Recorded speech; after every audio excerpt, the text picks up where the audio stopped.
All right. Good. Boom.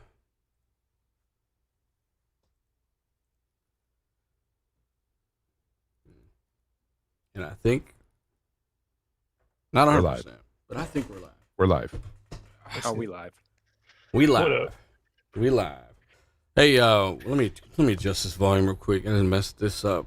Let me get myself down here low. What's going on, guys? Welcome to a Real Deal Xbox Podcast, RDX Podcast, every single Tuesday. And, of course, we know it's kind of, a lot of you guys are out there crawling around on the ground looking for something to do. Thanks for joining us. And, of course, the rest of you, if you catch it after the fact, we do appreciate it. Everybody hit the like button. Maybe share it out as we get going. We'll need it. But we got a really, really cool episode today. We got Song of Iron developer on, Joe. We're going to get to Joe and his backstory and his experience working on the game. And I mean, I'm curious about the scale, right? The size of the team. And you, like you said, you're one man, but your experience working on next generation platforms. But stuff like that, man. We're going to do some introductions, some shout outs. But Joe, tell everybody hi and welcome to RDX. Hey man, how's it going? Thanks for having me. I really appreciate it. I watch the show all the time, so it's crazy to be here. No, I mean, it should have happened sooner, Joe. No, I'm just kidding. No. Seriously, though, we do appreciate you coming on, man. And Absolutely. super curious. And I actually got the render out of the trailer and everything, so I've got it where I can bring that up. Figured it out pretty quick. So, we've also got D-Batch, brother. How you been? I'm good, man. What a week to be an Xbox gamer. We got Flight Simulator that came out today. We got The Ascent that I hope to play with you guys later this week, and all the great news from Unreal Engine at GDC, man. We got some really good topics today, man. I'm excited. Let's go. Ooh. Hey, Fonz really gaming. How you been, buddy? Been good, man. It's I'm happy to be here today, especially with Mr. Joe Winter here. Really, really excited for his game Song of Iron. We're gonna get into that too. Awesome. It's gonna be fun. Chat's live today. It's awesome. Yes. Again, chat, thank you for showing up. Tim Dog, how you been, man? I am good. Happy to be here. Joe Winters, awesome guest, and we have a lot to talk about. Earnings, Flight Sim, Song of Iron, a lot of things to talk about. So happy to be here, and let's get to it. Yeah, so some new games that we got a lot of really, really cool stuff to talk about. Zalker, you're part of the discussion, buddy. How you been?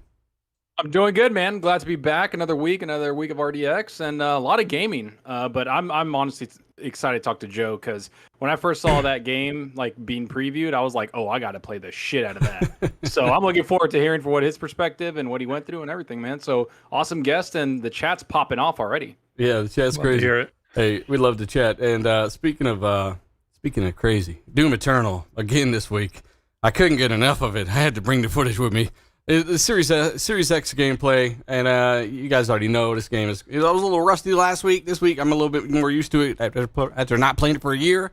So, it should be a little bit more fun to watch, except for 1 second. So, we're going to go ahead and I'm going to go ahead and give some shout-outs to my patrons. We'll get into the topics, and this should be a lot of fun. I got to give a big shout-out to Rookie Falan. Shout out to you, brother Darge Knight, Max Power Play, Frontline Z, Not Silek, El Dude YouTuber, who we're going to have on the channel here in the next month or so, Bad Boy Live, Achievement, Nano, Zordon, Costanza, Scout, Trooper 74, KY Bob, Goose 8402, Straw Hat Khalifa, Assassin Lupa, Foreign Object, Gab Queez, Teo, John Blue, I'm almost done, I promise, as well as Vecboss, Deviator X, Real Deal Neil, Suicide King, shout out to those two especially, Tasteless Genie, Michael Bowen, Guillermo Cavillo, All Might, Dark CMF, and Alfonso Hogan.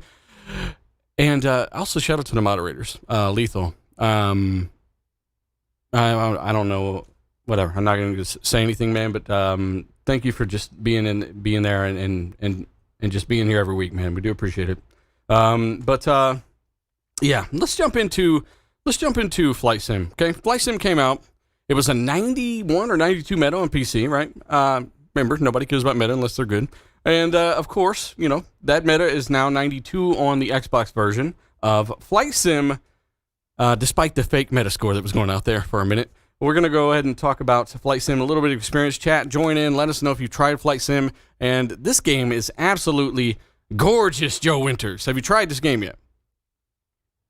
I played it on PC at release, and every once in a while I dive back into it, and I freaking love it. I love simulators like this, and it's gorgeous. So it is a wonderful, peaceful thing to do when I've been working all day on Song of Iron and I need to relax and not do anything stressful. I just cruise around in a private jet and feel like I'm I'm someone special. So yeah, it's I love it, man. It's amazing. It looks miraculous. I know, Fonz, you said you were in this game earlier. I want to come back to your take. But I mean, Tim, you finally tried this on console. Was this having any issues for you, or were you enjoying it? Were you loving it? What's going on? Well, actually, I played it and I'm doing the training. I'm learning and I want to do it the right way. So I'm going to finish the whole training tutorial before I even try to lift off and fly and to go to my location. But from what I've played, it's fun, and it's like Joe said, it's just like it's calming, or it's just very laid back. You can play, and again, for me, I like it because obviously I spoke about this on the show before. This was like the first game my brother played, and I used to watch over his back, and I thought it was the coolest thing to like learn how to fly a plane. Like back in the day. Yeah, back in the day. So for me, this was a nostalgic pick overall. But when I started playing it, like it really is, it's a learning experience. I mean, you learn it, and I think that the way they start you off with the plane that they start you off in on the training is a perfect plane. You know, you could see all the equipment. It has training wheels on it, Tim. Yeah, well, pretty much. But it has, like you can see the flaps and everything about it. I feel so far is going to be really good. So I'm really looking forward to it. Very happy about it. The graphics, yeah. What can you say? You see these on the screenshots, and you see what people are playing. It's going to be a lot of fun. There's going to be helicopters coming to it. There's going to be jets coming to it. So it's a really good thing, and I'm happy that Xbox got a nice, highly rated Metacritic AAA, if you want to consider it AAA, because let's be honest, if it did have that fake score of 72 that was going on, people wouldn't be saying it's not a game and all the stupid damage control that you're seeing going around Twitter about this game because it scored well. So just very happy, and I'm looking forward. I'm going to play it after we get off the show. Yeah, it looks, I can't say it enough. Like, if you want to see the first real next generation game, this is it. It came out a year ago on PC, and hey, bandwidth and data caps, it's an issue. You can manage a lot of that in the settings, though. If you haven't looked, check it out. You can set caps and everything. But just the second I jumped into this game, for one, it's almost like this game really would need an SSD almost. And I don't think it does on PC. But it's you're just very glad you got one. And the way that these maps load in and they stream in real time, and as you get up to them, the detail's still there, even though a lot of that's in the cloud. Super impressive. I don't want to bring in 2 hours of flight sim footage on the show, because I just don't feel like most of you would want to sit there and watch me sail across, who knows, I don't know, like Denver, Colorado or something, who knows, so it's just like one of those things where I feel like people need to experience this. It's kind of a really great tool, and the handling model starts out on easy, I think, but if you want to take it really up in difficulty, you really can. I think it's something each of you should try to experience at the very least, and even if you don't particularly enjoy it, you could jump in some of the greatest areas on the globe right from the main menu and just kind of jump in there and see what it's like. Fonz, you booted this up. You had a crash. I know Chris Cornell had a crash. Is one of his first times, and there's some syncing issues we'll talk about. But I mean, what is your take on Flight Simulator? My take is it's not really a game for me per se, but I can see a lot of people enjoying it. It is very calming and stuff, but it's very slow paced. It's a simulator. It's a flight simulator. So if you're flying from point A to point B, it's going to take a while.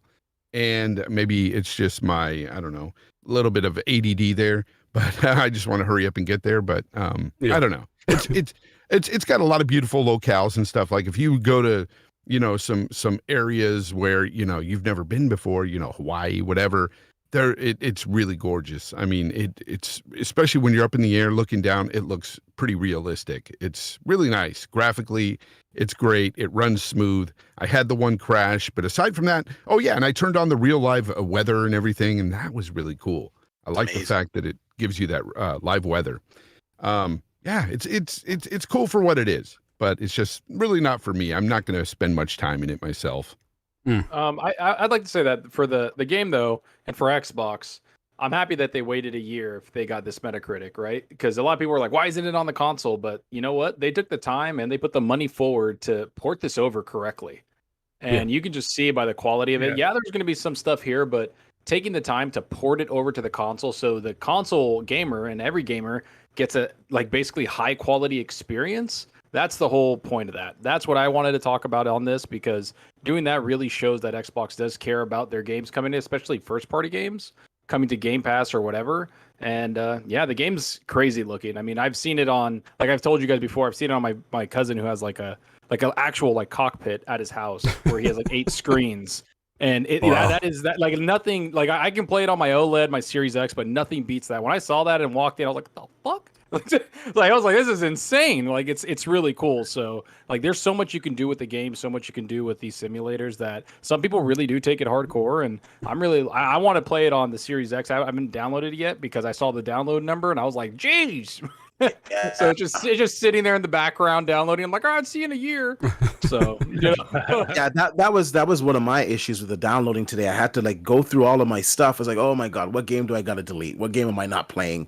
And I'm already running into that brick wall with the storage for the Series X. I'm gonna have to grab one of those SSDs. Oh god, I passed that up a long time ago. I already got an SSD that's full too.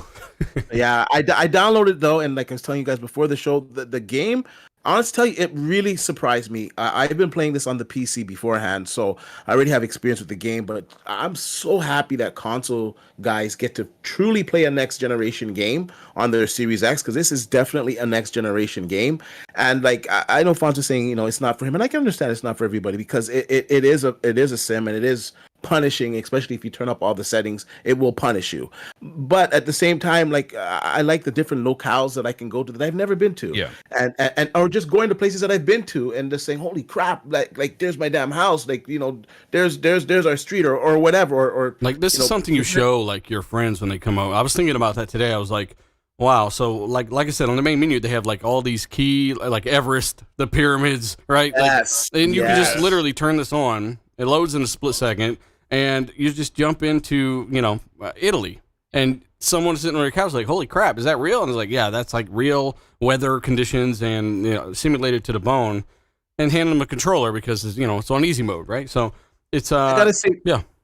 I gotta say too, I'm so glad also that they brought it to the series consoles, because this allowed them to really optimize that engine. Because on PC today, it also got patched, and the performance, I'm gonna take it for a test run later, but the performance is supposed to be up to 40% better performance. And on PC, we kind of struggled with the frame rate.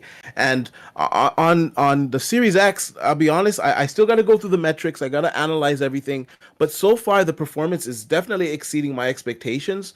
Like I said, I got to run through some tests. Follow my Twitter. I put a tweet out there. Let me know what you guys are seeing with the performance. But for me, it's been really smooth.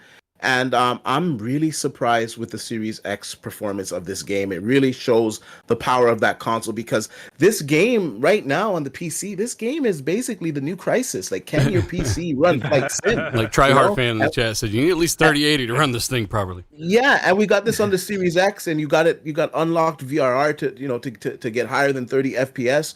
So I think it's a great accomplishment for Microsoft. I think it's awesome for Flight Sim fans, and just for graphic horse. You could just pick it up and just fly anywhere you want in the basic mode and experience the graphics and show it off to your friends going through the clouds. And the natural weather is crazy. The real-time weather, that is just insane, man. Yeah. I mean, it's impressive. I flew my wife over where we had our honeymoon, and she really liked that. So there's another one to try. Damn, them brownie points, huh? Man, I would have never thought of that. Showing people, yeah. I mean, anybody can understand how cool, Egypt is or something. But somebody's echoing, by the way. when John talks, or sorry, when Joe talks. Somebody's echoing. I just want to throw that out there. Hey, Hey, Flight me, Simulator is it looks great, man. And Joe, great idea. I'm gonna maybe try that one day. I do want to move forward though because it's cool. This Flight Dealer Simulator just looks. wants to join the Mile High Club. That's all. Yeah, that was All right. Fonz. So don't put your personal life out there. Let's go ahead and just move forward. After Fonz made it weird. Hey, speaking of I don't know, something to do with what I just said. Dark CMF says he's absolutely loving it. He crashed into Mount Everest right away. You're trying to get too close. He says, but he has flown around. Yeah. He's flown around all kinds of different places, and he's even seen his house. So that's really cool. I know Colt tried to see in his house one time. They didn't have that part modeled out all the way, but yeah, I mean, it's impressive, man. Chat, let us know what you would give Flight Simulator so far. And again, yeah, he said he's tried to fly it over. He tried to fly it over his house and look outside for the plane. Yeah, but I don't think that's possible. Not a fefeature yet. Coming in an update, though. Yeah. Dealer, did you talk about that fake Metascore that they put out, man? Like they come on, What'd they give it? What'd the trolls give it at least? I think the fake Metascore is at like a 70 or something like Why that. you gotta give it a 70? Trolls, I expected better. Like, You at least give it a 69 or something. You know, like, jeez, a 70? Yep. Yeah, have a little fun with it. Funny. Man, you could have lowered it a little something. He wanted That's it to when be you really try believable, too- really. So. Yeah, that's when they try too hard, you know? You know, they're always trying too hard. That's the only way they get people to talk to them. So, yeah, chat, let us know what you think of Flight Simulator and the real Metascore of a 92. And some issues include some syncing issues, mouse and keyboard issues. Not everyone's experiencing this. I would say most people aren't. Try deleting your save from the cloud and the console so it doesn't sync anything from the PC version. But mine worked perfectly. That's kind of my experience right now.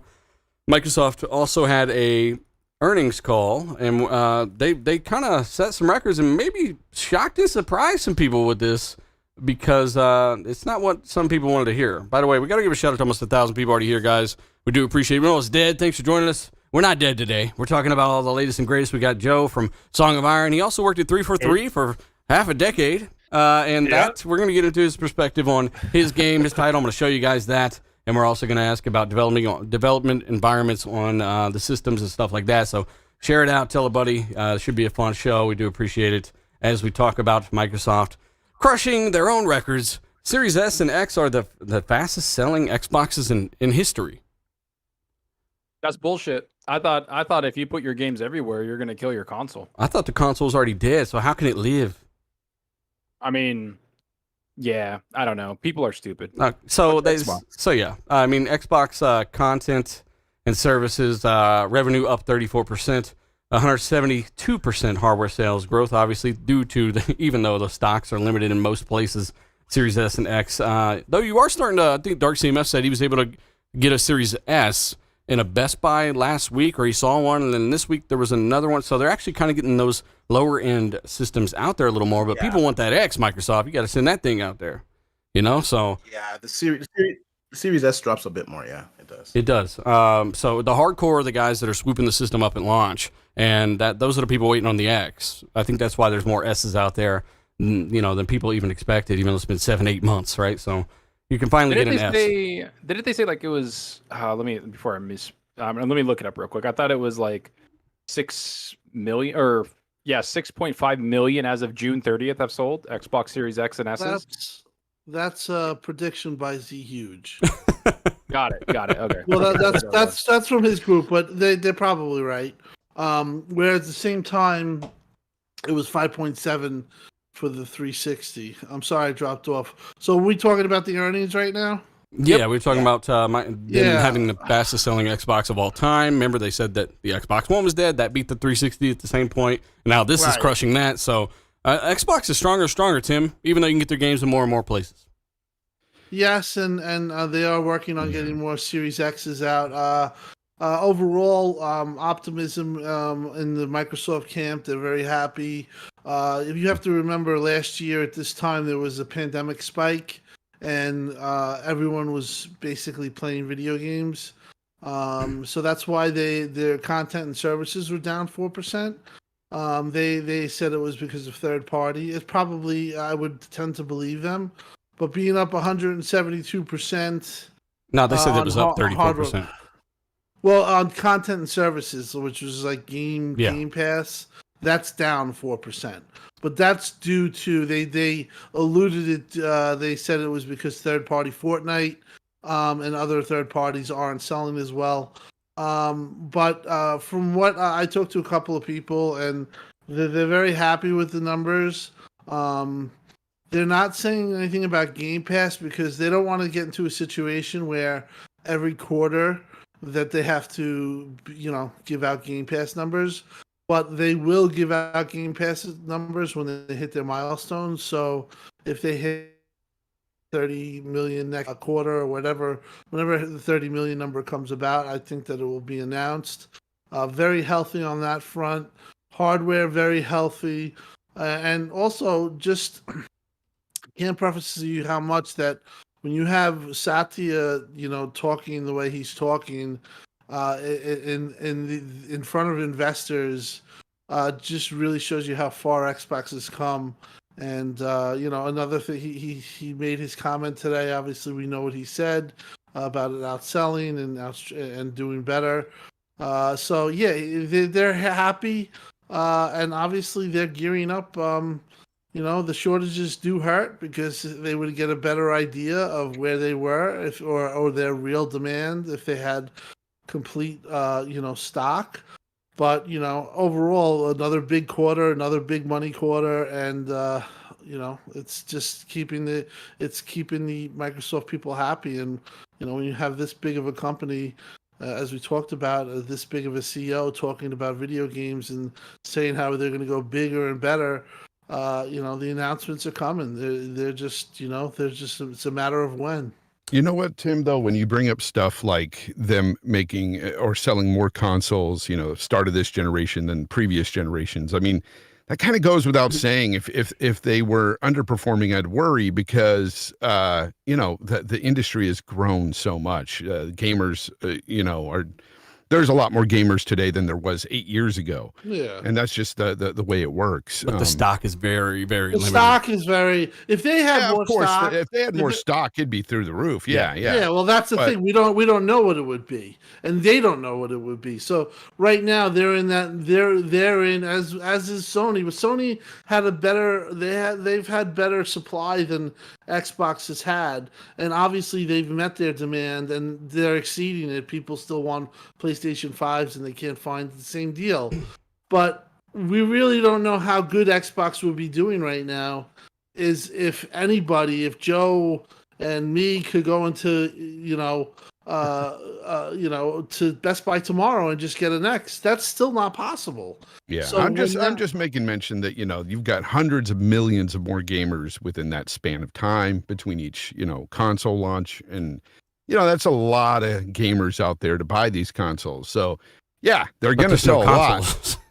They're going to sell more than their previous consoles. That's going to happen. But Xbox is dead, Fonz.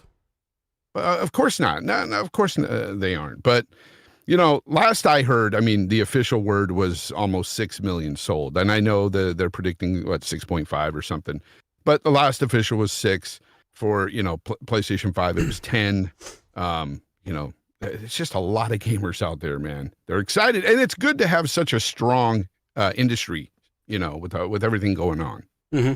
Yeah. Was that 10 and 6 just in North America, like MPD type stuff, or was that globally? Global. Okay. Global. Cool. Tony Bryant, by the way, shout out to him. He says once again he's glad to be here live. Glad to see Joe here. MFS is not for me. He's talking about Flight Simulator, but the Ascent. He can't wait for the Ascent. Now the Ascent, a couple of us been playing that. It's pretty cool. It's pretty interesting, man. So you guys will see some stuff out on that soon. He says he can't wait. Shout out to you, brother. Then we got Mr. Joe in the Dark. He says, good evening, gentlemen. He wants to say it's always a pleasure and a good time. When it comes to listening to us on the podcast, thank you. There's so many of you guys who's still out there listening. Big fan of RDX, and we do appreciate it. Thank you very much. We got a lot of people that travel across the country listen to the show too, truckers and stuff. We hear from those guys. Pong, so I saw you on Boomstick's show, and you look like you crawled out of a casket, brother. He was dead tired. I was laughing. Shout out to Pong, so he's in the chat. But yeah, we're gonna go ahead and move forward some. But chat, let us know what you think about Xbox Series being the fastest selling Xbox of all time. A lot of you guys consider the 360 as the heyday, right? You know, this is crushing that sales rate, and you just can't even get the console still. Really, the one the hardcore want, right? So let us know what you think. I think a lot of it has to do with people are just looking for anything to join the next generation. Like there's hard to find even like, video cards, 3080s. So people are looking for anything, right? They're looking for the Series X, they're looking for PS5, the casuals especially. They just want to see these next generation graphics. And then there's also games coming out that, like Flight Simulator, a lot of these other games that are pretty graphically intensive that require these consoles. So that's why they're selling like crazy. And I think the jump in power between the Xbox 360, the Xbox One, and PS4 wasn't that big, but this jump in power is insane. Yeah. So I think a lot of people know that, and they've made that an emphasis through the whole marketing for the year building up to this launch. PlayStation 5 did with their SSD and the power that they have in it, and so did Xbox. So I think that's a lot more to do with why people want it. And obviously being stuck at home playing games is important. Watching media and consuming media to like entertain yourself is important. So yeah, that's not going to stop. I want to say congratulations to those in the chat that got invited to the flight this weekend for Halo. Congrats, man. A lot of people are talking about it right now. Yeah, I want to talk about that for a minute now that you reminded me. The whole technical test preview thingy. I know Colt and I got an email from Xbox PR like a week ago about this, and I guess people were jumping on him and saying he was lying because an employee from 343 had come out and said they're not doing this or that or the other. It wasn't 343 that sent him the email. It was Xbox trying to get us to get in there, right, to make sure we have a spot. So, by the way, we're getting a lot of like weird spam shit in the chat. Yeah, I mean, our mods are on it. They're just the mods getting are crushed. killing it. Yeah, the mods are killing it. Just ignore them. Getting People enjoy crushed the show. instantly. That's what I like to see. Hey, but again, the whole flighting thing and the whole technical preview thing, it was definitely a thing, and it was should be pretty interesting. I can't wait to talk to Joe more about this stuff because, again, he worked there for 5 years. We'll get some perspective from you on this and stuff, but again, let me give a shout out to the mods again for doing such a great job. Everyone in the chat doing an awesome job. Great conversations. And let's move forward while I'm stalling here. Hey, you guys, you've heard about someone called Sean Layden, correct? You know this gentleman? No. Who that? No. Sean Layden. Okay, well, he had an interesting quote. Snowboarder? Yeah, I think he's an ex-Sony executive, and I think he lost out on the position to run PlayStation. I don't know if that for a fact, but to Jim Ryan. And he has more comments about Game Pass. He says, well, it's very hard to launch a $120 million game in a subscription service charging $9.99 a month. Now, I disagree. $1,000 a month is a lot. No, seriously, that's all depends on like how many people are subscribed, right? So you might not be able to afford certain things at 10 million subs. When you get to 50 million, that same $9 is going to get you a lot more revenue every single month. So all that stuff scales up. But I just don't understand. Fonz, what's so weird, and I'll come to Joe after that, what's so weird about this getting that when Game Pass developers go in there, they accept a contract, they agree to the money they're getting, they literally say yes, and then their game still sells everywhere else it normally would. On top of that, which those sales are, I guess, increased based on what a lot of developers are saying. What's the negative, and what don't people understand about this over at Sony? I don't understand the negative, especially when it's agreed upon by the developer. And also the fact that, not only do, say, non-Game Pass members purchase their games, but even Game Pass members purchase their games as well. I've seen a lot of people say, I don't only play these games on Game Pass, I also buy them if I really like them at a discount. So I own them. And that's a really cool thing that you can do at a discount. So I don't see a negative here. I never really have. Again, if this is not something they're forced into, they're not like, hey, you're going to Game Pass, and I don't care what you say.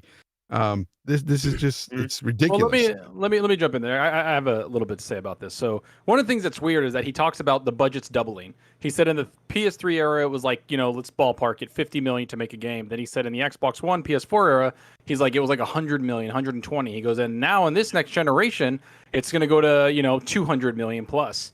And I'm sitting there going like, okay, as the numbers go up, does that mean you have to sell more copies then? So how's that sustainable? So because before, if you remember in the 360 era, 2 million sold was like a success for a lot of studios. Like they were like, hey, that's really good. Let's keep going. 3 million, 4 million, great. Now we're seeing, Days Gone sell what, 5 million? No sequel. We see Death Stranding sell 5 million, no sequel. Like that, isn't that go both ways, not just Game Pass? So and then if you look at the revenue coming in through the 25 million, 30 million, whatever the number is for Game Pass, like that is, like you said, it's going to be more sustainable because you're getting more revenue every single month. So it has to go both ways. If you're going to say it's not going to work for $9.99 a month, you have to say that if the budget doubles, you got to sell more copies. And are you going to sell more copies? Isn't that a bigger risk to expect 4 or 5 million more copies to be sold every game? Yeah. I mean, Like, there's plenty weird. of holes in the logic, but I want to hear from Joe as a developer, as a guy that ship games, and possibly has inner knowledge of some of the workings with Game Pass, stuff like that. What is your thoughts on Game Pass in general? Have you had experience? Have you heard things? And go. Well, first, if my game fails and sells 1 million copies, I'll be very happy. But no, Game Pass is awesome. I mean, the stuff that's coming out from anybody who's on it is saying that it's working for them better than without it, and that's the truth of the matter. No matter what anybody else is guessing or assuming based on the way their business model works. The thing is that people who are on it are finding great success with it. So. I mean, like, what else can you say other than, looking at the actual evidence of people using it, right? Yeah. I love it as a concept. I also think it goes right in line with everything that Phil and Satya from the Microsoft perspective talk about, which is giving more access to more people to experience things. And that just leads to everybody enjoying the ecosystem better, everybody enjoying games more, and that increases the power of the industry, and it makes everybody, it rises all tides, all that kind of stuff. I mean, it really is a good program. And you kind of were implying it, like if Game Pass is suddenly 100 million people, say in a couple years, the contracts they'll be able to throw out to these games are going to be massive. And so they're going to match the demand of the cost of games as Game Pass increases. So it's a total win-win to me. There's no question. Yeah, Facts. And also, I just want to jump in and say that these contracts are different for each studio, right? Nobody gets the same contract, and I'm sure if there's a lot of engagement within one particular game, some contracts may give them more money for that if they are really popular within Game Pass. I could totally see something like that. And two, that's on top of the traditional sales method, correct? So. It doesn't. I mean, I don't. I get why people think, why would you get it if it's free in Game Pass? It's not free. You're paying for it with your subscription. But like I get that logic. But we think that's without accounting for that free advertising from your friends list. Thousands and thousands and thousands of people are going to see me play. I don't know, the next game that I decide to boot up from Game Pass. Well, and the other thing is, like, I get when people I don't care about what Microsoft makes their money. I don't care. I don't like their first party studios are going to be there day and date. Got it. Cool. But the thing that you have to pay attention to see if it's actually a success isn't the Xbox first party games. It's the third party developers in there, right? And if you look at everybody that's been in there, they've double dipped. They've put more games in there. If you look at Warhammer Vermintide 2, the Fat Shark developer, they're putting their other game in there, Darktide. So obviously they saw success there if they're going to do it again. And instead of just putting it on the console, they were like, yeah, we're going to put it on PC, console, and cloud. Because they're like, screw it, we're going to get more people to play our game. Look at all the third-party developers, and that's where the success is going to come from. Not the first party. That's just for us to subscribe to it. The third party is going to show how good Game Pass actually is from a game developer standpoint. That's what I see from that. Yeah, Zucker hit on the head with that. If it wasn't successful, you wouldn't see these third-party companies jumping into it. They're back for seconds. Who's going to jump in head first to lose money? Nobody. And what I like about Game Pass is that you're not necessarily held to an Xbox device. The platform per se, yes, but that could be on the PC. That could be on your mobile device. That could be on your Series S, your Series X, or whatever their consoles are. So they have a wide spectrum of people that they can get to. So when this starts to approach 60, 70 million, I want to hear these same bozos say the same thing when Microsoft is making boujou money, man. Like this is working. The subscriptions are not decreasing, they're increasing. And in fact, in my opinion, they're increasing at a faster rate than I expected them to. And I assume the same is for Microsoft. And come the fall, when people are back indoors, the winter time, whatever, and you have Halo hitting, you have Forza Horizon 5, what other games are announced at that time, it's just going to go up even more. And like I said, PC guys are jumping into it, Yeah, they are. guys that have a cell phone that say, you know what, I want it for a month or 2 months, while I'm in college or whatever. It's the bro, that cell potential phone thing ain't even really kicked in yet, dude. Like the billions of gamers, right? We know that's probably whatever. That's a long shot, but there's hundreds of millions of guys on cell phones that that subscribe to this stuff, and that's a long-term play. Is that active user, which we've gone over. But the bigger thing is the casuals. The casuals are adopting Game Pass, Definitely. and I'm seeing that on a personal level. I don't I've got understand why friends that Sony have doesn't joined it, see how so- this. I don't know if they're just damage Well, controlling not right even now. Sony, this might be a big reason why Sean Layden's not there, right? Like this whole Oh, I yeah. can't see it, and he's not there, and he didn't leave on a high note like Reggie did, right? Where everybody was like, "Yay, bye!" He just walked out, and there was no announcement from Sony, no nothing. It was like almost like, "All right, move out." Let's Like, be it was real. weird. Microsoft is setting a precedence right now with this whole, Netflix of gaming style service. So once they do grow and get those big numbers, I know Sony's going to adopt it eventually. They have to. They're going to do it because Sony at started that this a long point- time ago. But at that point, they could jump into it, and right away, people will subscribe because they already know, hey, Game Pass is great, and this is the same thing. Well, or this is the same something thing as similar. PlayStation Now, but with actual streaming that day works and date. and better price Exactly. and day and date. Well, not a better price for a year, which they do Yeah. need to be more competitive on, but they do need day and date. Dude, They do need I day and That date. tells me that I Sony's really gonna think do that- this. I really think Ryan is sitting back and watching and very closely what's going on with Game Pass. And I'm telling you, think when they everybody hit a certain number, you're going to see Sony jump in eventually. So It may Sony- be years down the line, but it will happen. Sony's already gonna jump in. All the telltale signs are there. They acquired Azure from Microsoft. Now, if you know anything about Sony and that culture out there, it for them to bend the knee. Oh shit! And well, it's the truth. For them to bend the knee and say, "Listen, man, your service is just superior to anything that we have.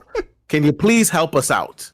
It tells you that they know what's coming. And Sony's very quiet, and gamers don't accept shit until Sony does it too. It's like the freaking Apple. It's like the Apple culture. That's what you're Samsung seeing right has now, all these- though. Is they are Samsung has all accepting. these features. Apple comes out, renames a feature, and everybody's like, "Oh, it's the greatest thing Oh, ever!" shit. Like it's coming. It's coming. I They're think, gonna I think do it's it. more than that. I think it's more than that. I also think that developers don't know about it. Like the Replace developer just came out and said, like, "Hey, from what we've heard, Replace is going to be on Game Pass." And he goes, apparently games sell better. And he's like, "I can't tell you that personally, but I got to see it when I put my game on there." And he said, everybody that we've talked to, like, of course they know people in the industry, they said that their game sold better. The Descenders said it did good. And a lot of other people. So they're going off of word of mouth. Like these people obviously talk to each other. And that's what I've been saying is these third party is what matters. That's what matters completely. If you don't have third party support in Game Pass, yeah, your first party is great, but that's what's going to be the deciding factor in Game Pass. Is if this third-party developers come and put their games continuously on there, not just once, but multiple times. Yeah, and they got to make these wanna big ask you, moves. so Like I we think we're gonna. I want to ask these. I want to ask these Sony guys one thing. Sorry, I want to ask these Sony guys. If you guys are so against Game Pass, and Sony does it, and you guys like to buy your game still, it's not going to change anything. You're still going to be able to buy all of your Sony PlayStation exclusives. You're going to be able to own them. It's just going to be another option. And those same people, I guarantee you, 80% of them are hypocrites, because if Sony had a service similar to Microsoft's Game Pass where they can get those games day and date for a subscription price yearly, they would jump on it. So just quit it already. Which they did. Which again, Well- like that's why I said that there were. Listen, we can't keep going into this, but I just want to cap this shit off because we done covered this to death. We said it forever. I want to say something about it. Go ahead. I thought I wanna- someone already said something. Go ahead. No, I want to make a point about it. I think Layden's comments were very antiquated and kind of off base, because when he talked about recouping the money, he only talked about consoles, Mm-hmm. and he did not talk about what Xbox is basically talking about, how it's opening up to PC and mobile gamers and everything like that. So I do think that Layden was a little bit a traditionalist, and I don't think that he definitely was behind Game Pass or the idea of Game Pass for Sony.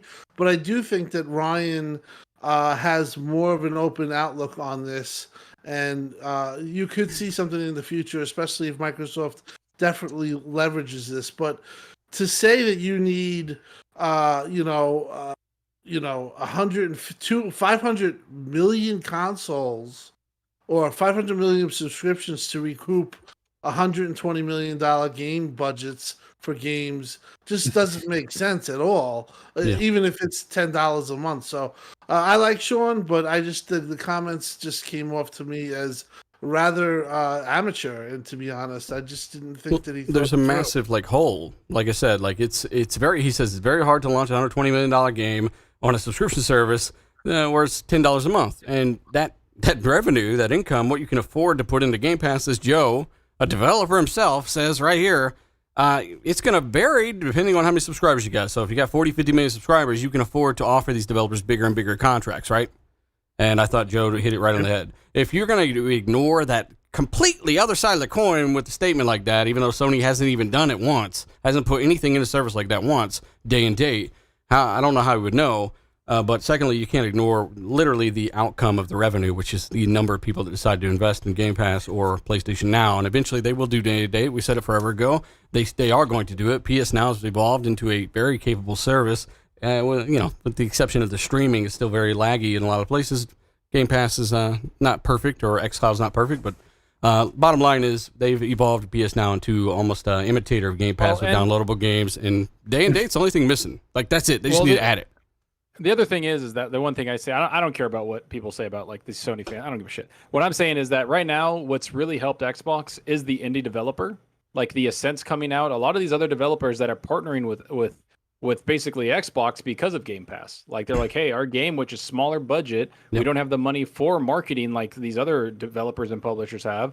Maybe we can work with them. And Xbox has been, like we've talked about, there's been things like Sony's hard to work with. And, segue, what's up, Joe?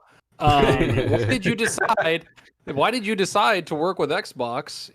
Was it something like that, or was it Game Pass, or was it something that you just saw that it was easier to work with since you are making an indie game in Song of Iron? And it works across PC, huh? Yeah, PC and Xbox. Yeah, it's I was lucky enough to be approached by them, which was a huge starter. And Xbox has the ID at Xbox program, and I don't know what Sony's equivalent is, but that's a group that is just trying to bring as many good games as they can to the system, and they're amazing to work with.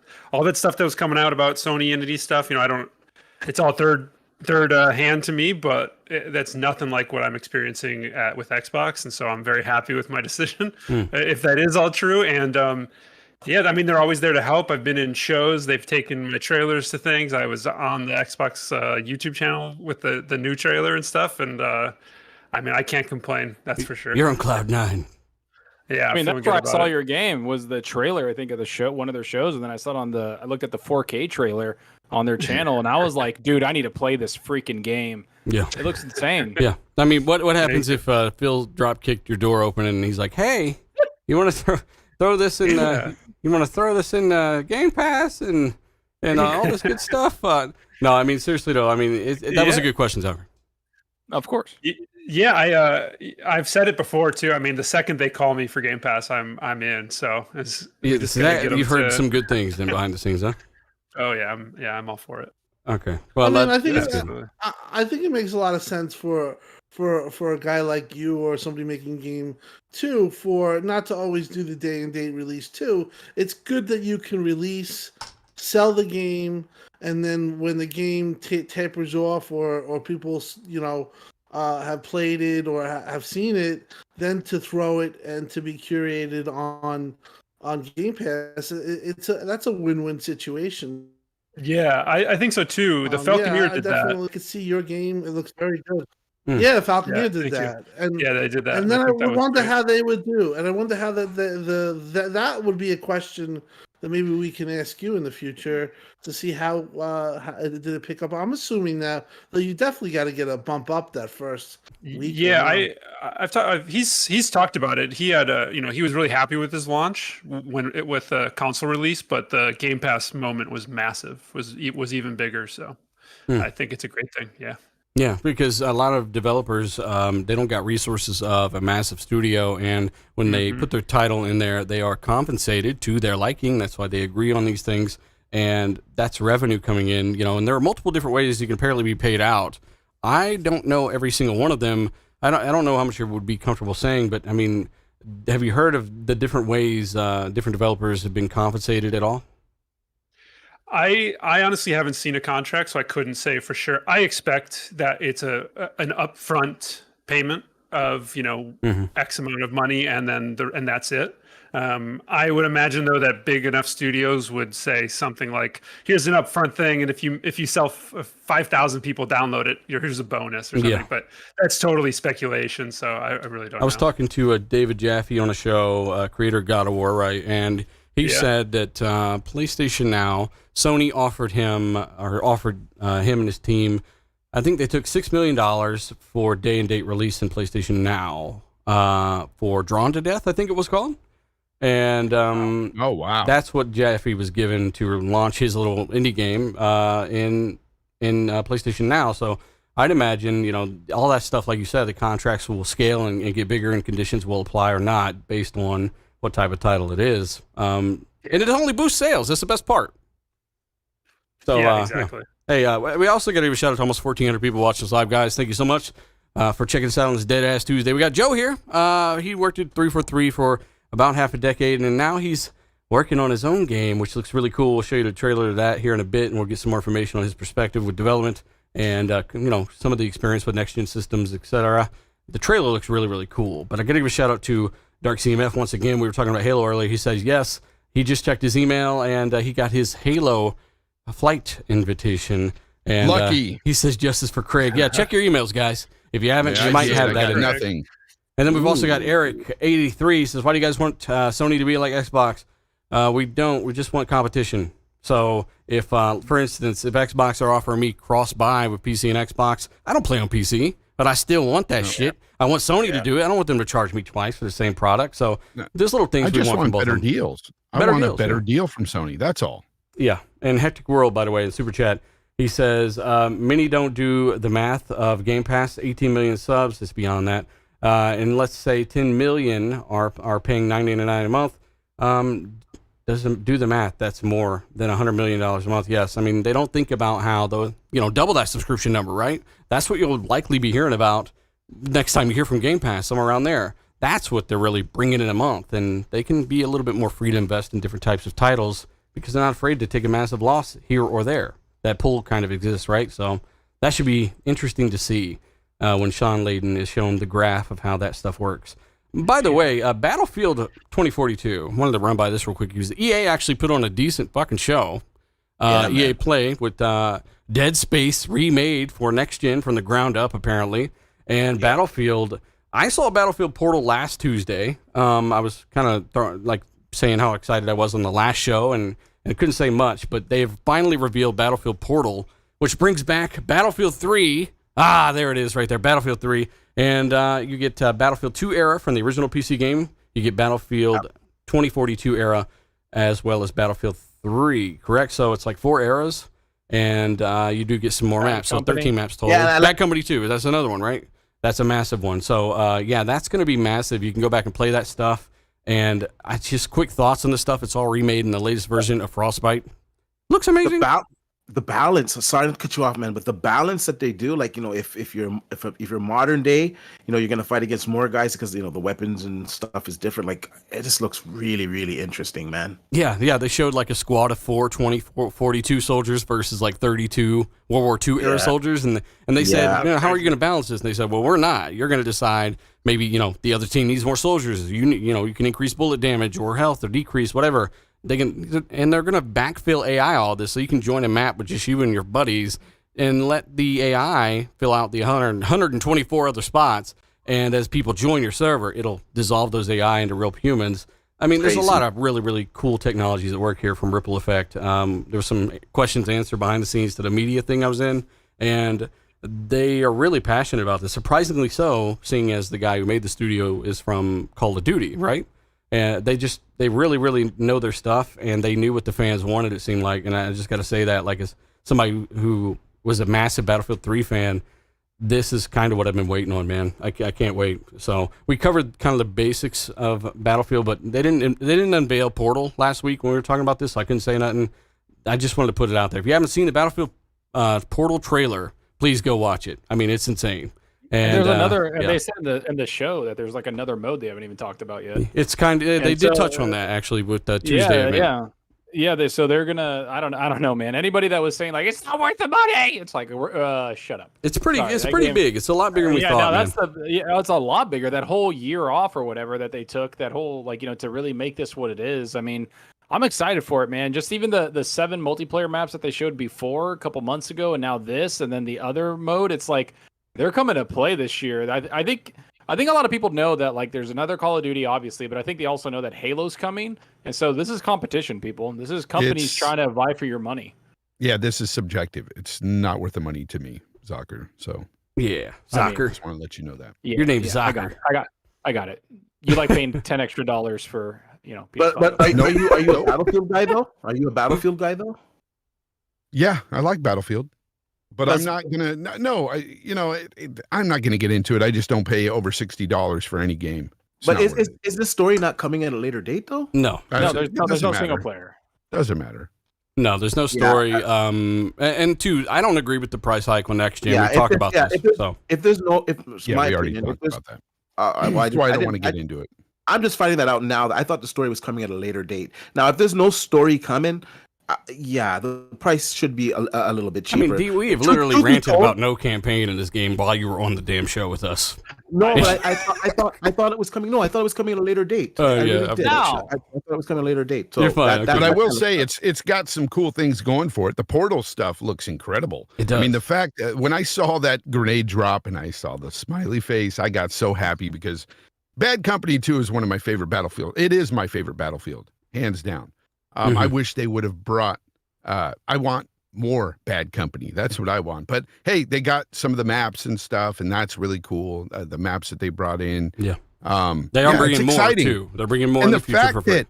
The one thing that I really like that they said was you can take 30 WW2 soldiers against 6 modern day soldiers and stuff like that. Like you can mix and match things and just go at it.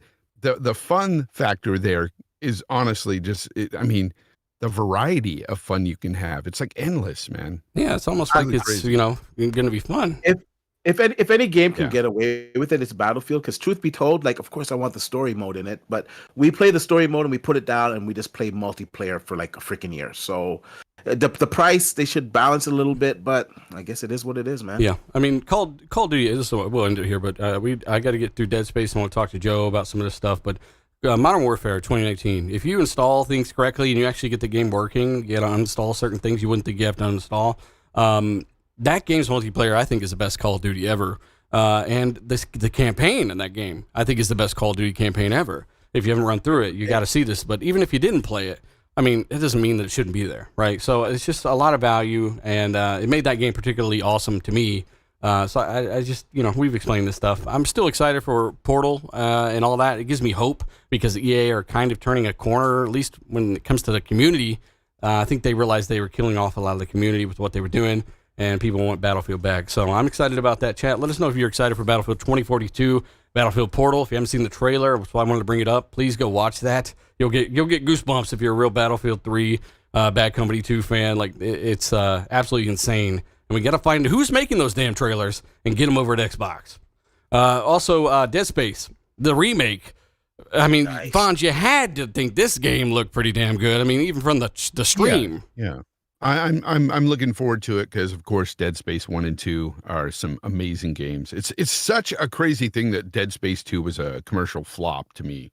Because that game was so good. It was. How many did it sell? Wasn't that the one that said it sold like 5 million or something? And 4 million. The budget was 60 million. They called it a commercial flop, and it was the end of Visceral Games, unfortunately. Well, they made Dead Space 3, and then they made them make Battlefield Hardline, and then that game didn't but they got absorbed into EA and all that. Yeah. But anyway, this game, the fact that they're saying this is going to be next gen only is a great thing, because we got to leave those last gen consoles behind.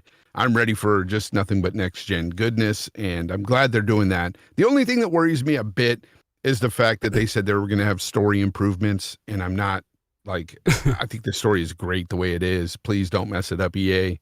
I don't know what you mean by that, but please don't mess it up. Well, I mean, I would see why they would need next-gen only if they really want to realize one of those necromorphs properly, or at least as creepily as they can. I think this is going to be one of the scariest games in quite some time to a lot of people. Because it of was. the atmosphere. It still holds up. It still is. Well, now, though, they've got 16 threads of Zen 2. You realize the animations that they can bring these fucking things to life with now? I mean, and the fact that they're going to, adjust. Well, of course they are. The mechanics and everything, cutting and stuff is going to be a lot better. It's going to be an awesome game, man. It's going to be crazy. It really is. I think it's going to be one of the standouts. I'm about to have if a it's kind of a completely controversial. Shut up, Zocker. No opinion. controversy. I'm just gonna say, I'm kind of sick of these remakes. I You want don't something play them, new, though. man. Who gives a shit? I do. I played freaking Mass Effect. I'm sitting there. We're about to get the same Grand Theft Auto. Like, So, I'm just kind of like. that's a patch. One's a patch and I one's a remake. I played all. No, the Legendary Edition of Mass Effect was not a patch. It was No. like, I get it. Like, we played them, but like, I just want something new. I just want like new IPs. Like the 360 era was so many new IPs. These IPs that we're going back to. It's like, can we like, I don't know, man. Like, I just don't, I feel like EA's just kind of ran out of ideas and they're like, what did everybody want? Dead Space, let's go. Well, I think And they want that's- to do Dead that's- Space. They need a hard spot to reboot from. And in Dead Space 3, they probably went off the rails and didn't really know where the hell they were after that one.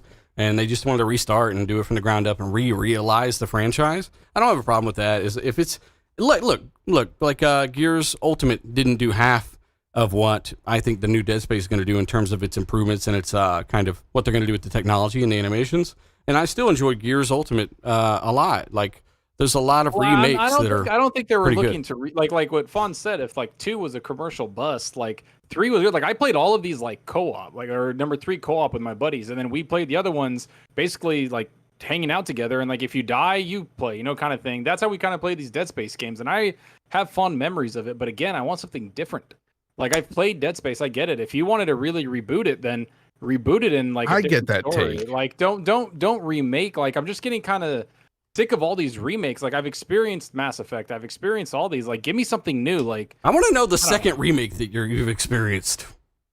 Well, I mean EA just Mass Effect, all 3 of them, and then now Dead Space. Like bring something new out, EA. Like they just literally there's 2 of So them. just like, just say, hey, I want though. EA to make more IPs. Just say Zocker, that. this is fan service, and it's going to sell a lot of copies. So give a shit. relax. I want something new. You want Give me something new from that- EA. Well, Give me then something play, new that will sell a lot play of the copies. Battlefield game. Have fun. Hey, they're bringing back shit from the old Battlefields in this new one. You'll love it. I'm just saying, like, don't get me wrong, like the Battlefield thing is cool. I get it. Like, I can do like Wolfenstein, enemies versus American soldiers, and kind of have fun and do all this cool little stuff in Portal. But for me, Soccer, I that's just want some that's just different another game coming out though. There's so many games out there to choose from, man. Like right now, for the next 6 months, we got so many games hitting us just in Game Pass alone, and then you've got multiplats coming out. You're gonna have so much gaming to do. I know, You're not even trust gonna me, worry I know, about it. I will, and I'm already having a lot of. I have 3,000 gamer score this month That's alone. insane. I think Like, I think I played Zocker's so got the same much. problem. Zocker's got the same problem Ricky Fallon has, right? Ricky Fallon's $50 super chat. He says, just finished up Mass Effect Legendary Edition. So he just ran through 3 titles, right? He really enjoyed those. Yeah, he said yeah. he's got Death Door. He said, but Flight Sim just came out. There's too many damn games to play. Yeah, that's a problem for a lot of people. I even made a joke in my And that's last the video. thing. really Like is. there is a lot of games to play, right? And so am I gonna go back and like I'll love the tech behind it and the new Frostbite engine they're gonna use with it, but at the same time I'm like I've experienced this. I've seen this. I remember cutting, one of the freaking monster's legs off or his limbs, and I'm like, oh my god, this is freaking sick. Like I remember that moment, but it's not gonna get recreated that way. I need something like that moment where I'm like, holy shit. Look, recreate it with something Zocker, new. you can fuck off. I want that Dead Space remake. I know. All right. Yeah, you're like, I'm just gonna cut to the chase. Yeah, Oh, you can just yeah. fuck off, okay? It's gonna be cool. And if it's next gen only, and they really leverage the CPU, like these things are gonna be the creepiest things animated and moving around in games, like in quite Demon some time. Souls. There's another one. Demon Souls remake. Okay, well, it took What you did long you- enough to remember that shit. I was like one Did launch. you play I was it? like, what is Did you it? play it though? Yeah, I bought it. I played it. You could ask the Did you- dealer. Oh, you beat it? No, I didn't. No, beat he I played it. bought it. It was a remake. You He bought remembered it as a You bought remake, it so for he could play it. $70 and you're complaining about remakes. Get out of here with that. Soccer. Exactly, because I'll buy the game. I want to play it. Oh man, Can't do that. can't do that. Do that. Hey, shout out to one. I'll come to you, Tim, here in a second, but let me give a shout out to Mercy Buckets in the super chat again. Super chat says it's getting crazy to think that there's already now. Oh wait, hang on a second. These, yeah, okay. Already now, too much good games to play, and Game Pass where I don't know which one to boot up, right? So he doesn't know which one to choose. Imagine the lineup in a couple of years. Imagine the lineup in 6 months, bro. Like you got Horizon 5, Halo, Back for Blood. I mean, Ascent, Flight, everything in there. Crazy. Son of Iron. Go ahead, Tim. Son of Iron. Yes. Son of Iron. Son of Iron, bro. Sorry, I'm multitasking over here, Joe. Okay. I love that. He really wants Game Pass. Come on, Xbox. No, you do have just even this upcoming month. You have Ascent. You have Hades. Come on, Tim. And Psychonauts 2. But I have a question for you, Zorka. What were the 3,000 impressive 3,000 little indie games gamer points? What were they? What was the majority of it? Give me 2 seconds. I'll open up my shit. Oh God, come on, we're gonna have to do all this shit. That's too much for Dila. Well, Yeah, I beat Doom Eternal. I beat Doom Eternal on PC. I did all of Hive Busters. I got every achievement in the Tall Tale for the Sea of Thieves. I just went off, man. I played a Second Extinction a shit ton with Shady. Got a bunch there. Yeah, man. Oh, Dark Crystal strategy game on Game Pass. Played that on the Series X. It was a lot of fun. Made by Netflix. Random. But, you know, playing a lot of games, man. I don't know. So, Joe, when's that Song of Iron hitting Game Pass? I don't know. I'm waiting for that call. Everybody can tweet Phil Spencer. You really want that? Hey, everybody tweet him. Hey, we know. Phil actually signed an Xbox for the podcast one time and stuff. Fans sent all that stuff. It was really cool. But yeah, we know those guys watch. We've had Aaron and all these guys on the show. And they really want Song of Iron. Joe really wants Song of Iron on Game Pass, Phil, and Xbox. Yeah. Let me tell you something, and this is no joke. I've had I talked to Mr. Winter about this before. The game looks really good, and I'm hoping it really hits off because if I'm corrected, and I was trying to remember this, if this game does well, there's possibility for 2 other sequels. Is that correct?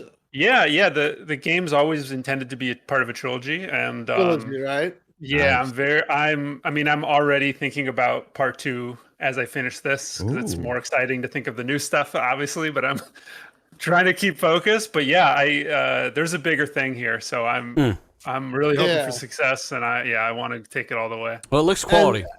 Yeah, it does. And what would you ramp it? Would you ramp it up to as releases come up for the trilogy? Like, obviously, it looks good now and the way it is, but would you consider ramping it up even more on the next Song of Iron 2 and 3 coming up? Yeah, a little bit. I think there's something special about a small team, and I've got a few people in mind that would be awesome for it, but I wouldn't want to go, bigger than a 5-man studio or something like that, or a 5-person studio. I think there's something precious about the smaller stuff, and I think I'd stick with that. It's that agile scrum. Well, I'm putting your game on the screen right now. If you don't see it yet, chat. Hang on a few seconds. There's a delay, but Song of Iron. We got some questions for you regarding this title, and as the trailer plays on, you will notice more and more things, obviously, and they get more and more impressive as you go.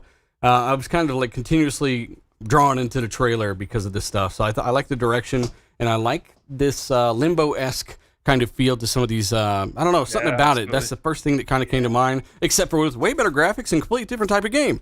This still has nothing to do with Limbo, but you get what I'm saying? Like, it looks really cool, all these special attacks. I mean, when it comes to developing this game, and I got some questions for Joe, we'll get through this stuff, and if you guys think of some stuff, we'll come to you. I've got chat, a question. If you got questions as well, let us know.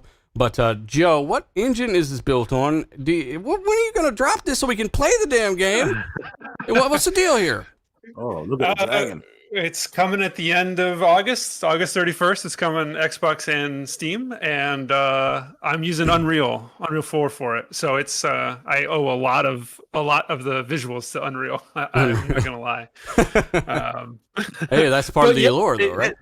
It is, yeah. I mean, the engine's amazing, and it's allowed me. If it wasn't for Unreal, I wouldn't be making this. So I owe them a lot. Yeah. So that's based off. They got basically you can use their engine and you pay as you kind of get sales or money from the product. Once you break $1 million gross, then you pay 5%. But before that, it's free, free. Yeah, it's crazy. It's I gotta say, from watching this here, it looks incredible, man. Yeah, I love the sides. There's Me not too. enough side-scrolling games that have action elements. There's not really a lot of them. That's why Limbo and these type of games, they kind of stand out to me, and it looks phenomenal. I have a dream, one of these type of games, like a side scroller in VR. Do you think it Oh, would? yeah. Do you think it would look good in VR? I think it would personally. I think that could be pretty interesting. I mean, I've thought about it. I definitely try to restrict myself so I didn't feature creep the hell out of myself and never get it done. But I mean, just imagining being able to look around, even if it's just an extra couple degrees each way, I think would be really awesome. Yeah, totally. So you said you got the visuals from Unreal Engine 4. I've dabbled with it, but what was the thing that took the most time to get? Was it the combat? Like, what was it?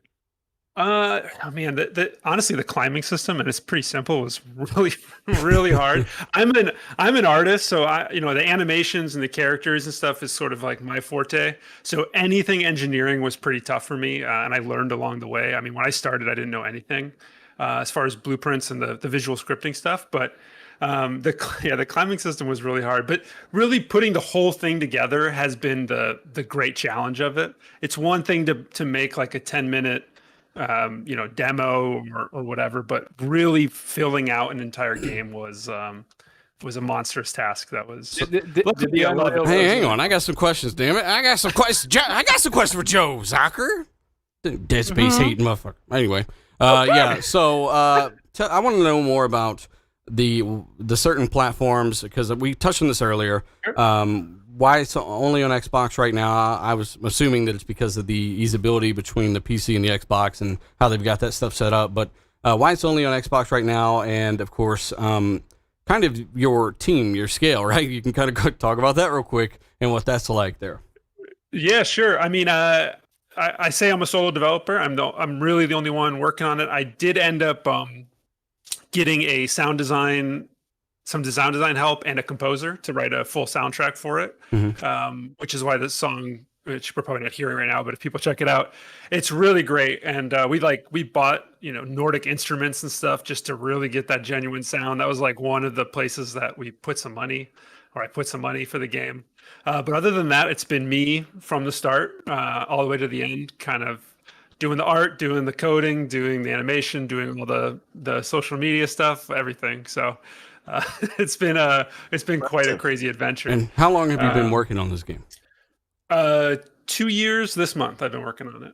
2 years this month. Yeah. And again, you came from 343. And I want to get into some of that stuff after these questions, of course. But I mean, that's really, really cool. And you come from working on things like Halo, right? Possibly to your own title, your own vision. What is this game about to people that don't know anything about Song of Iron? Yeah, Song of Iron is, and you guys were hitting it right on the head. It's a very Limbo and Inside inspired game, and I just sort of asked myself, what would those games be like if you, instead of a little kid, if you made it a Viking warrior and added some combat, and slowly Song of Iron kind of came out of that. And it's a side-scrolling action adventure set in a really sort of grounded, realistic, but fantasy-based Nordic world. And you're out for revenge. You're out to save your people, and you've got to find the home of the gods up on the mountaintop. It's sort of like classic stuff, but what I really try to do is, the story's simple and easy to get into, and what you do along the way, I think, is the stuff that's interesting. Well, there's nothing wrong with classic. We all prefer classic, but looking at the combat, I absolutely really enjoyed Limbo. It's a lot, and Inside's like one of my favorite games, really, and that kind of setup. But I can also chop dudes in half or throw a sword into their face. Really interesting, actually. Yeah, thanks. Yeah, I often refer to the combat as like Viking John Wick or something like that. I think what I'm really after is to do things that you've always wanted to do, but you've never really, like, games are really love to do overly set up combos and combo streaks and all this sort of stuff. And I had an axe in my hand. I want you to throw it, so don't worry about saving that weapon. You'll grab something else. Yeah. Shields break if you jump and you kick. You drop kick people. All that kind of stuff. And it just feels like, I want you to feel like you're in a brawl, like in a bar, and you're breaking chairs over people's backs and stuff. And that's really what I was after with the combat. It looks really cool. I had a question. I had a question. Now, is this a totally new story, or is this based on any particular like Norse mythology story, or is it just completely different, completely new? Completely new. Completely new. Okay, cool. Yeah. Yeah. Yeah. Now, I have a question if I can ask. Go ahead. Did you take any inspiration from any other games in the especially it reminds me of Altered Beast a little. Remember that game? Yeah, I remember it. I remember it. There's there's 1,000 games that I've stolen or borrowed like a tiny little thing here and there. Mega Man X is one I talk about every once in a while, which is I use the gear system from Mega Man X, which is not like it's that complicated. It's you find the helmet, now you've got the helmet. I do. Okay, so you basically just made it. I love it. Okay. Yeah, but that's that we haven't done that in a long time in games, right? It's always been about +1 all the way up to +100, and you micro loot your way through it. And I just wanted, it's all part of the story. It all fits in, so it's all one big connected experience. And so, there's just inspiration from everything. Yeah, yeah, and you didn't steal nothing. Like the industry, obviously, you guys, it's always a borrowing. yeah, that's how it works. No, and you guys it's innovate. So It's basically open sourced. yeah. Yeah, no, I mean I wasn't. No, I got I said it. You didn't say it. No, I got those vibes so far, which was one of my awesome games during that generation. Is there voice acting, or is this script, or is it like is there any voice Text-based. acting in the game text based? It's text based. The script is really short though. I set out with the original goal of having no dialogue at all and just doing pure environmental storytelling, and it got a little tough because the story needed a little bit more. So it's very, I call it Zelda style. There's like a little bit of a bark at the beginning, just like a hey, and then not so cartoonish, but it's that sort of vibe. Yeah, and then it goes into a quick little text dialogue. But it's the script is less than 1,000. Start it words. with It's like Beetlejuice's 3 paragraphs. Yeah. Wow, that's cool. Well, It looks if you really want cool, the voice combat. actors, we'll do some free voiceovers for you. I know. Yeah. That I'm combat, the player. man. My wife did the female version of the player character. My buddies did some of the other ones. So That's it's funny. That's cool. pure Well, grassroots. Yeah. So is it enhanced for Series S and X? It's not officially enhanced. Like I won't get the badge at launch, but it is absolutely running far better at far higher resolutions, better frame rates. All So that it's sort of aware. stuff. So it's definitely aware of the Series X and it's using the power. I just haven't checked all of the many boxes. Gotcha. Just yet. Yeah. Okay, so combat, do you man, have so a Series X development kit, and if so, how was that acquired? How did you go about getting that thing? Yeah, I've got the X1 and the Series X kits, and so part of my setup with ID at Xbox was I was lucky enough to have like an actual deal with them, and part of the reason, to answer an earlier question, it's exclusive to Xbox is I made a deal with that program to be exclusive. So it's a timed exclusion, but So they very provide happy you to do tools, basically, like I get some help. They get the game for a period of time. But one of the awesome things about it is just that they want the game to do well, and that's part of the reason they're fine with Steam sales being day and day with Steam and stuff, and it's all, they understand that indies need to do this sort of stuff to succeed, and so they're here to make the game a success more than they are to make it an Xbox success, and I think that's awesome. And so because you're one man, right? Yeah, I'm basically one person. Yeah, and I'm screaming as much as I can on Twitter for people to check it out, but like that's only going to do so much, right? And so it's awesome again to be on shows like this, and anything Xbox does, it's all really helpful. It's surprising how much it helps. And, Definitely. I can tell. I could tell, Fonz. Joe, your forte is animation, because that's one of the things that really stands out to me in this game. Yeah, the animations, they not only look fun, like the combat and stuff, but it looks so satisfying. Yeah, it's I'm feeling like they're all at like 40% done and stuff. But I'm glad that they're coming through. It's one of those things where I'm able to do them quick because I know it, and then I spend all my time on the engineering stuff. Yeah, learning. But I'm noticing these are like really, really cool. Like I know these aren't leveraging like the ray tracing silicon, at least not right now and stuff, but there's really cool like screen space reflections in like the water in front of them and stuff like that. It looks like stuff you wouldn't expect, honestly. Like it really, really does look good. And I was kind of referring to the development kits for Series X because you want the badge at launch. You're probably already delved into. You got some check boxes to hit, but that was something that was kind of on my mind because with experience with this development kit, not a lot of people have this thing, right? So a lot of people are asking me questions about why do certain games need to be on the SSD internal, even though it runs on my Game Boy. It doesn't need an SSD, but hey, this certain games are making you keep it on the SSD while others are not. Is that forced upon the user to keep it on an SSD upon a full patch, or if it's Gen 9 aware, you can not have it on the SSD? Do you know a lot about that at all? I actually do not know, and I'm not. I probably am the worst person to ask because of how untechnical I am. But I had to ask, Joe. It's important. We're running out of space. Quick.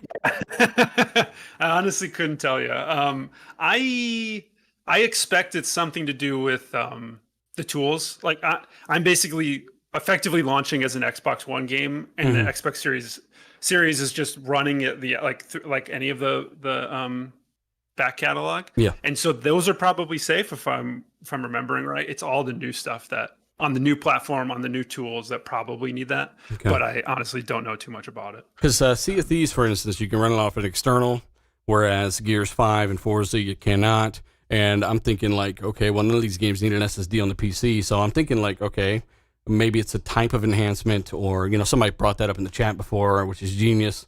And I'm just not 100% sure. I was just seeking the answers that people are asking, including myself. But I mean, either way, you've messed around with the new hardware, and I'm sure that as a single game developer, we don't hear that very often. This thing looks incredibly impressive, and you said Unreal Engine 4 is largely to blame. But look at all these AI, right? Running towards you from the Z-axis, right, of the screen. Or there's a lot going on here for just one guy. How the hell did you do all this? That's a good question. I think a lot of it comes from, I've been in the industry for like 15 years doing animation stuff. I learned not to bite off more than I can chew a long time ago. And when I started, I set down a bunch of rules for myself to keep it simple and to make it something I could do. And so, there's a lot of stuff going on, but it's all been planned from really early on. And part of the indie thing is that it's purely my idea, so I was able to set some stuff from the very beginning, and then I've just been working towards that the whole time. And you said this is on the Unreal Engine 4, right? So you're working on Correct, 4, yeah. and there was just a demo of UE5 that came out, and I've done some stuff on Unreal Engine 4, and you were saying you weren't technical. The thing that's good about it is that it's very like the back end and front end focused. So if you don't know a lot of back end coding, you can still get away with doing something like this. Yeah, and so I'm completely on their visual scripting for the game. Yeah. And so when I was working with it, that's what I found a lot of fun. I was wondering if you ever got into have you ever tried UE5 yet? Has Epic contacted you about working with it, and if there's any new features you know about it? Nothing that wasn't in the demo that came out recently, and I had to force myself not to download it and get too excited. It's one of those, it's like games. I've got this list of things to do when I'm done with Song of Iron, that I want to check out. But, I intend to be on 5 for the next game, assuming that they're ready for people to actually build and release on it. I think what they're doing is amazing, and it fits exactly the direction of stuff that I want to go. So you said UE4 enabled this visual quality and is largely responsible. They are just with UE5 enabling you to basically do more of that with things like Lumen, Nanite, and all that, right? So exactly. One guy could make something that's going to blow your fucking mind. Like, I mean, the visuals on offer there. Yeah, I've seen some people make some demos on that. It's incredible. Yeah, I can't wait. And I mean, so I've learned so much in this 2-year process. I mean, the next game is just gonna give me more time to make better animations, more combat stuff. It's gonna. I can't wait. And you can build on what you've already made. Like exactly. Yep. Exactly. Whew. Yeah. So again, I do got a few more questions for you, but someone in the chat, just so we can say it in the middle of this, the release date again, and he also wants to know how much this thing is going to be as well. I mean, it looks like a quality game. Yeah. Yeah, I'm doing $19.99. It's the scariest part of the process, I think, was setting a price. But yeah, just looking around and talking to Xbox, and they thought that was a good thing, and hopefully that sounds good to everybody. It's a shorter game. I think talking about the backlogs too. From the very beginning, I wanted a game that you could do in a night or 2 nights, and and I'd rather do a smaller thing really well than a long thing not as well. And Yeah. I don't you'll be able think, to fly you know, through it and enjoy it. Yeah. Well, that question was from Carlos Alvarado, by the way. Shout out to him in the super chat. But yeah, how much will be release date? I'll support you, brother. We got you one there, and many more. I'll be checking it out as well, probably before release if things go to plan. I can't wait to play this thing because, again, it is. I keep looking at it, and as the trailer goes on, it's more and more impressive to me. Oh, it's just one guy, which is one guy making this. It's crazy, man. Kudos to you, man. Give yourself a pat on the back. Yeah. Thank you very much. And it comes out in August, right? Is there achievements? Yes, yeah. There's Xbox achievements. Nice. Are they ridiculous though, or are they progression based? I like those ones. Stab 85 people in the eye, but the left one only. Good luck. No, I played it pretty nice. There's a few things that'll take a bit of searching, I think, but yeah, for the most part, I was nice. Nice. Uriel, by the way, real quick, super chat. He does say isn't related to Song Arm, but I wanted to get it because I passed it. Is Crossfire fully exclusive? Microsoft published. They published games that were not fully exclusive, so I wouldn't count on it being fully exclusive for that, at least for some time anyway. Whatever. But again, I do have a few more questions for Joe here, and Please. we do. So you said it would be $20 $19.99. You said it was one of the most frightening parts of the development process and publishing the game and all that. Microsoft, they kind of coordinated with you on that and thought it was a good decision. And I would say that I'm trying to remember what I was trying to get at with this other question. We talked about the dev kits and developing on the platform, right? On the type of scale you're on. They didn't have any deadlines for you or anything like that kind of pressured you in any way or whatsoever? No, that was the other part. They were just happy to have it, and we set a tentative date, and it kind of moved around as I figured out how long it was going to take me. And they were just, every time you get nervous, you write this email, and they're like, "Cool." And then like if you do it this time, it would be even better. A little bit further, then we can match you up with this thing or that thing. And Did they ever help you? So there's no direct development help as far as like engineers from Xbox helping me with something, but part of the deal, there was help, financial help, and then I've been in shows, like I was saying before, they've put me on, they've made articles. I did the demo on Xbox through Jeff Keighley's Game Awards in December and all that kind of stuff. And that was one of those crazy things too. Jeff Keighley starts talking to you on Twitter, and you're like, all right, something's happening here. I'm in. I committed to that before I knew I could do it. And then it was a bunch of long sleepless nights, but it made it happen. And it was worth it. It was amazing. It's amazing to have those opportunities. But yeah, Xbox helps, scream for me, and they're much louder than I am. So it's, I'm pretty sure seeing your game or your trailer that you've put together on an Xbox show where a shit ton of people are watching, it was kind of like a oh shit moment for you.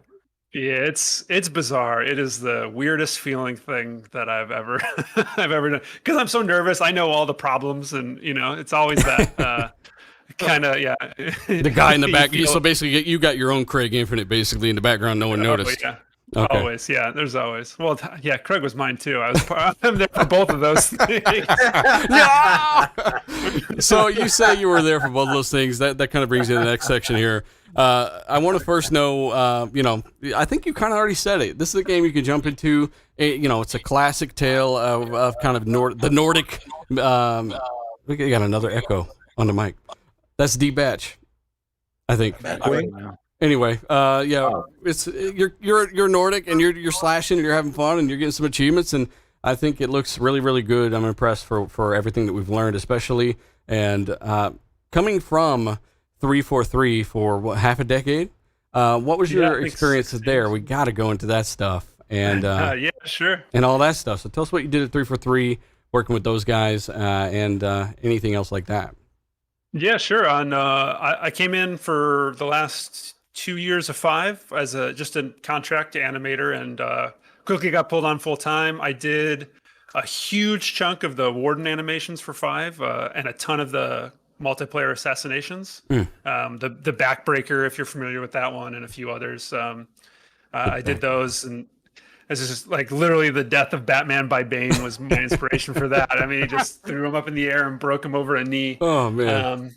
And so yeah, I did a bunch of that stuff and a bunch of the warden assassinations and stuff, and just had a total blast. The animation team there is awesome, and just loved it. I mean, it was my first full AAA studio, so it was really exciting. And then I've spent, until December when I left, I was 4 years on Infinite, and the support of Halo 5, we went for a long time on that and tried to really pick it back up. And then yeah, a ton of Infinite. And I ended up being I left as the lead character animator for basically all the enemies. So Gotcha. Wow. yeah.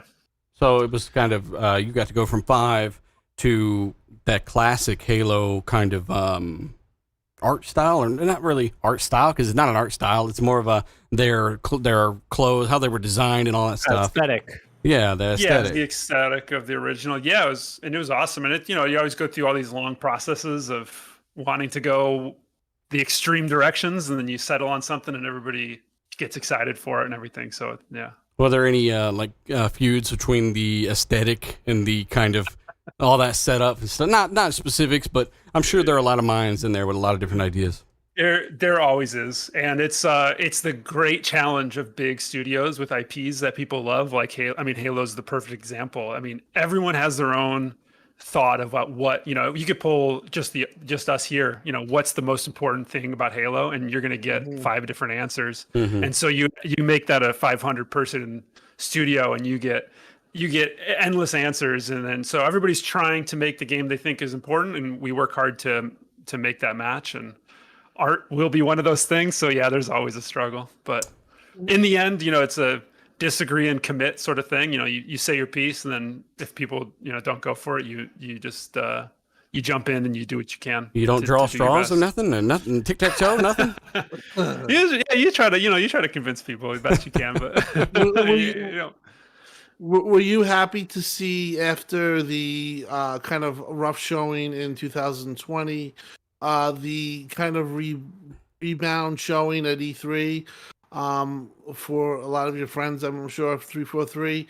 Were you happy to see that they kind of rebounded, and what did you think of the footage that they showed at E3? Because obviously it seemed to have landed much better than the 2020 deal. Yeah, of course. You always want the best for your group and stuff, and it's always nice to get that response. And I think it's the best part was that they chose to take the time and to fix a lot of the stuff that the fans knew. People always know internally. Well, different groups of people will be identifying different issues, and you do your best to raise those concerns and stuff. And it was nice that the fans told them that they were wrong, and they said, "You're right. Okay, we'll commit to this, and we'll fix it." Yeah. And they took the time, and I think at the same time we had Cyberpunk having its issues, and the thing that 343 did really well that Cyberpunk I think struggled with, they just said we're going to do a full year pushback, right? They didn't announce the date for a while, but they effectively were like, we know, okay, we're going to take some time. And Cyberpunk kind of did like a week by week delay. And I'll tell you, as a developer, that is murder on a developer and on a project. Because if you tell me I have a week to do a thing that needs 3 weeks, I'm gonna cheat and I'm gonna hack my way through it, and because that's what I have to do. Yeah. And if you then say, okay, you have another week, can you make it even better? I'll say no. I did the thing that locks us into the 1 week method, and so you're just gonna kill your dev team. So. Really happy that they did that, and it makes the game way better for sure. How much improvement can you see a big studio like 343 do in a year? Like, I know you're saying it's invaluable, but how much can you actually change in the game, you think?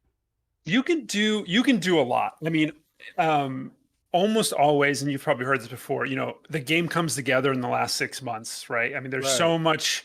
Yeah. There's so much, still questions and trying to make sure everything is the way we want it, and you're testing stuff out. And then the last 6 months, you do a big sprint and you get it all done. And you're in a state where you're ready to show and you're excited, and people are like, "No, we want more." And we get another 8-9 months or something, and it's gonna be it's hard to give you like a number. It's so ethereal, but it's massive. Yeah, it's a big 20% better. Yeah, it will now. Yeah, exactly. Yeah. I can guarantee 20%. I'd imagine. Yeah. I mean, we saw it. We saw it at the showcase. I mean, Yeah.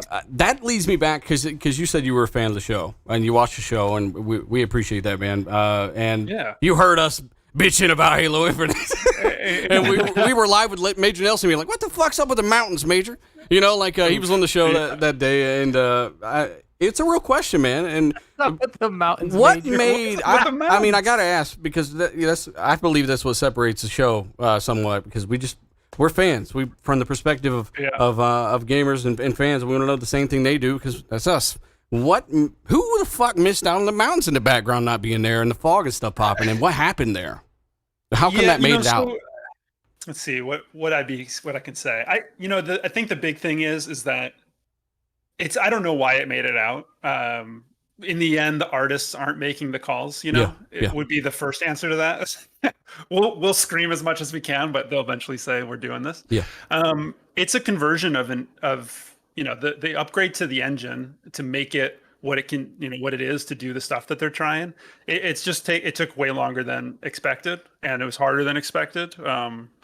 You have a 25-year-old engine, and you want it to suddenly do a thing that it hasn't done before. It's going to be tough, and that ends up hurting in some of those ways. And I think that they've recovered from that a good amount, and hopefully a final thing. You don't even think about it anymore. It'll be that funny E3 2 years ago or whatever. You say so that game was that game originally an Unreal Engine 4 and then they changed it over to Slip Space? What happened there? No, it's always been on the Halo engine. And I don't know how much they've talked about Slip Space. Is it not? Is that game running on Slip Space? Infinite? Yeah, it's Slip Space. Yeah. Yeah. So I'm just guessing it's kind of teething issues, like it's a new engine or whatever, and just I don't know. You kind of animated stuff on the older Halo engine, and you helped with Halo Infinite. You worked on Halo Infinite. You were the lead character animator in Halo Infinite. Did you notice any kind of significant differences? Was it easier to work with, harder to work with, things like that? Yeah, one of the things. I mean, we were lucky with animation. We got a really major overhaul for our system, and anytime you do that, it's always, it takes a long time for it to be good. You have to first, you're starting from scratch effectively in some cases, and then you have to first be able to remake what you've been doing and then make it better. And so there's this really long tail on what you're doing. And, at first it feels like the worst decision you've ever made because now it's super hard. And I was a master of this old thing because I knew it, front to back. And now we've slowly got to build up this new thing and make it awesome. And it really does just take time sometimes. So got to relearn it. I'm curious, how was the team's morale after that E3 showing? Because it did get pretty bashed, man. Yeah, it's never fun to, it's the criticism is fine. And honestly, I would rather know, with criticism, I think when it gets nasty is when it gets really demoralizing. Yeah.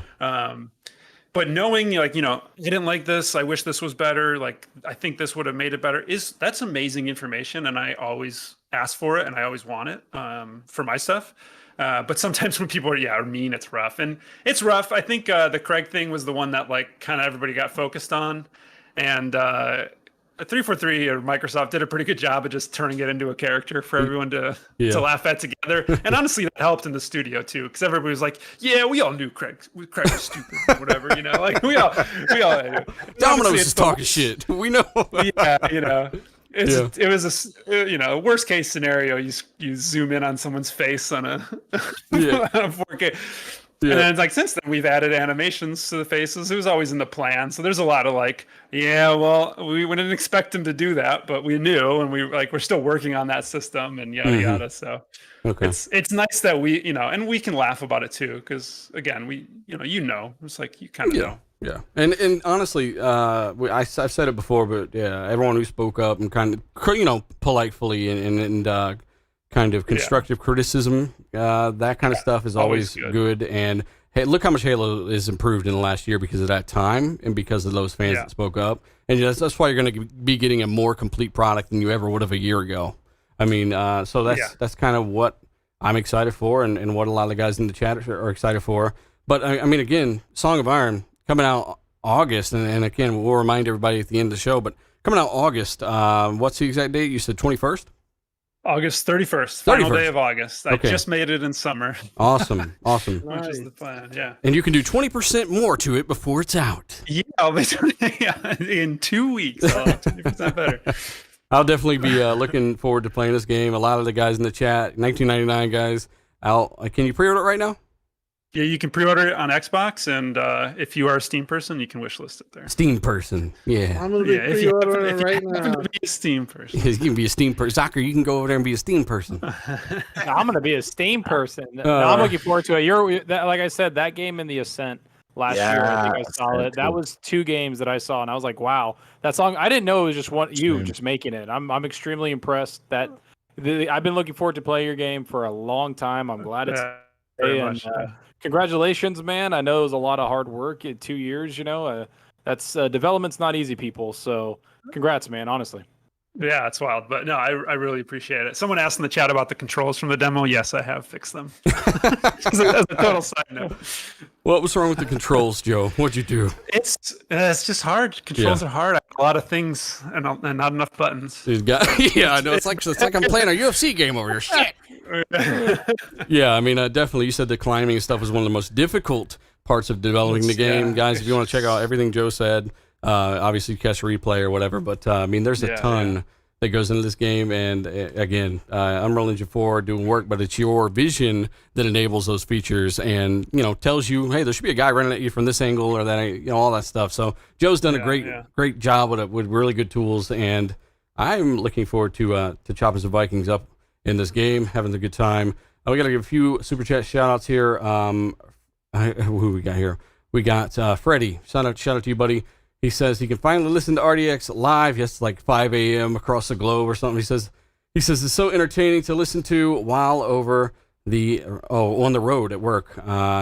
He's so hyped for Plague Tale. That game is out. No, he's talking about Requiem, the second one. Oh, Requiem. Okay, yeah, okay. That didn't show up on mine. Requiem. So yeah, that game looks good. Freddie, let us know what you think about the way that trailer looked, because apparently that was all real time. So we'll see how that turns out. This year is really the year of some great indie titles. It's amazing. Yeah. Even really Somerville, right? Isn't that from the creators Playdead, right? That's not coming out this year, is it? Door, Song of Iron. There's so many good ones. Yeah, there are. I feel like they're coming out in summer, these son of a bitches. Coming out in the summertime. Another super chat real quick to Costanza, $10 super chat. Shout out to you, brother. I've been playing Call of Duty with him. He says, excellent work, Joe. Well done, sir. We'll be enjoying this day one. So another Song of Iron player. Yes. Day one, very appreciated too. Chat, let Joe know if you're going to pick up the game. And you'll probably see it on this show at some point. Again, in the backdrop right now, it's Doom Eternal running on Series X with that patch. It's amazing. Let's go ahead and move forward, because believe it or not, we do have a few other topics. Gears 5 update real quick. If you were curious, new maps. There's some multiplayer PvE, PvP updates, and new Tour of Duty, new achievements, all in Operation 8. That should be fun for those still playing Gears 5 if you want to go back to it and check it out. Also, some updates on Forza Horizon 5. The map is about 1.5 times bigger than any Horizon map ever, and is the most diverse map ever with 11 biomes. Those are essentially like regions, right? Like, certain maps have like a deserty type of area, and then you got a jungle type of area. Is that what they mean by biomes? I could be wrong. Yeah. Biomes are like different looking areas, like environments. Okay, so it's going to go from winter all the way to... And there are seasons apparently back in this game. They will change every single week, but I don't think it snows in Mexico, does it? I think it does. Somebody live in Mexico? Please let us know. I have no idea. I think they got mountains or something that it might get some snow. I'm not sure. Not 100%. I think they have little cold regions. Every time I see it in a movie, guys, you take it easy, okay? It's not snowing there. It does snow each winter in some parts of the country, especially in areas located at altitudes greater than 10,000 feet above sea level. Look, we can all look it up, Zalker. We can all look it up, but that would be boring, okay? I want to ask dumb questions live on the air. Also, there are different Horizon Festival locations that you can specialize in. So if you are more of a road racer, I like this edition. If you're more of a road racer or circuit racer, but you're playing Horizon, well, you can go to a particular apex that you can unlock in the story or the campaign, and there will be a road racing specialization there, or you can go to the one that specializes in off-road if you want to do more of those races. That's really cool, because the problem I have in Horizon 4 is like getting these races locked down and having to find races with friends that I'm playing co-op with. That's going to be fixed with this, I would imagine. It's also easier to link up with your friends, which has also been something that was a little not cohesive as it could be in the last one. That was something they bragged about, Zelkers, their next generation servers, which is I could see them really needing these with how big this game's supposed to be. I mean, how big it looks, how good it looks. Like, I mean, do you not remember that part where they're showing the mountain? You're like, wow, that's a nice shot of Mexico. Then it goes into the gameplay and your mind flew out of your head. You're just like, what the When everyone saw this, they were like, that's the guys on Twitter anyway, they were like, that's not real. They're lying. And then the camera started moving. Oh, shit. I mean, that they're just going to keep implementing these cloud stuff and all this stuff in the servers that Microsoft has, and this game is going to be one of those games that does it. I mean, like we've said, Sea of Thieves has their water on the server. People like this is just going to keep happening where they're going to use that on the Microsoft's end. That's a asset that they can use, and no one else can. Think about that. It's exclusive. I mean, you can. You just got to sign a little memorandum. Yeah, sign a little paper, give them money. Yeah. Speaking of signing, there's some lawsuits going on with Activision. Guys, I typically avoid certain subjects on the show, and I'm not really going to go into detail here. Just know that sexual harassment and things are not cool. So I don't feel like I got to preach and have a long discussion about this. This is common sense. Don't do dumb shit, especially if you're running game development studios. That's literally, it's so common sense that you don't even need to say it, but I just wanted to at least bring it up and acknowledge it, because it's something that's happening. And, it's just not why I'm in the space, right? I do this to get away from real life, like a lot of you. So, again, just know that this is something that's happening. There's some things going on at Activision, and there's nothing we can do about it, but acknowledge it, say it's wrong, and hopefully the right thing is done. And let's go ahead and... Blizzard. Huh? Oh, Rip Blizzard? Rip Blizzard. Freaking, I'm just going to go cry in a corner. Blizzard, what do they put out in the last 50 years anyway? 50? Maybe 4. Shut up. 40. Overwatch. Overwatch and Overwatch 2, the DLC. Overwatch is their biggest game right now. What else, Fonz? They got anything else you're excited for? That's where their most profitable one is Hearthstone, bro. That card game. It's like 6 people make it, and they make a gajillion dollars. Why didn't they bring that to console, Joe? What's going on? Hearthstone. I thought that would be a killer on console. Why you got to throw it to Joe? Joe did this. I know Joe did it.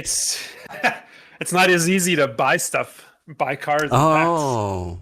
Oh, there it is. He threw it where it went. Holy shit. I like Joe. He gives us actual answers. Fuck. He does. Good job, Joe. So you think it's a monetization? You think they're not happy with the DLC, the microtransaction cut, or what?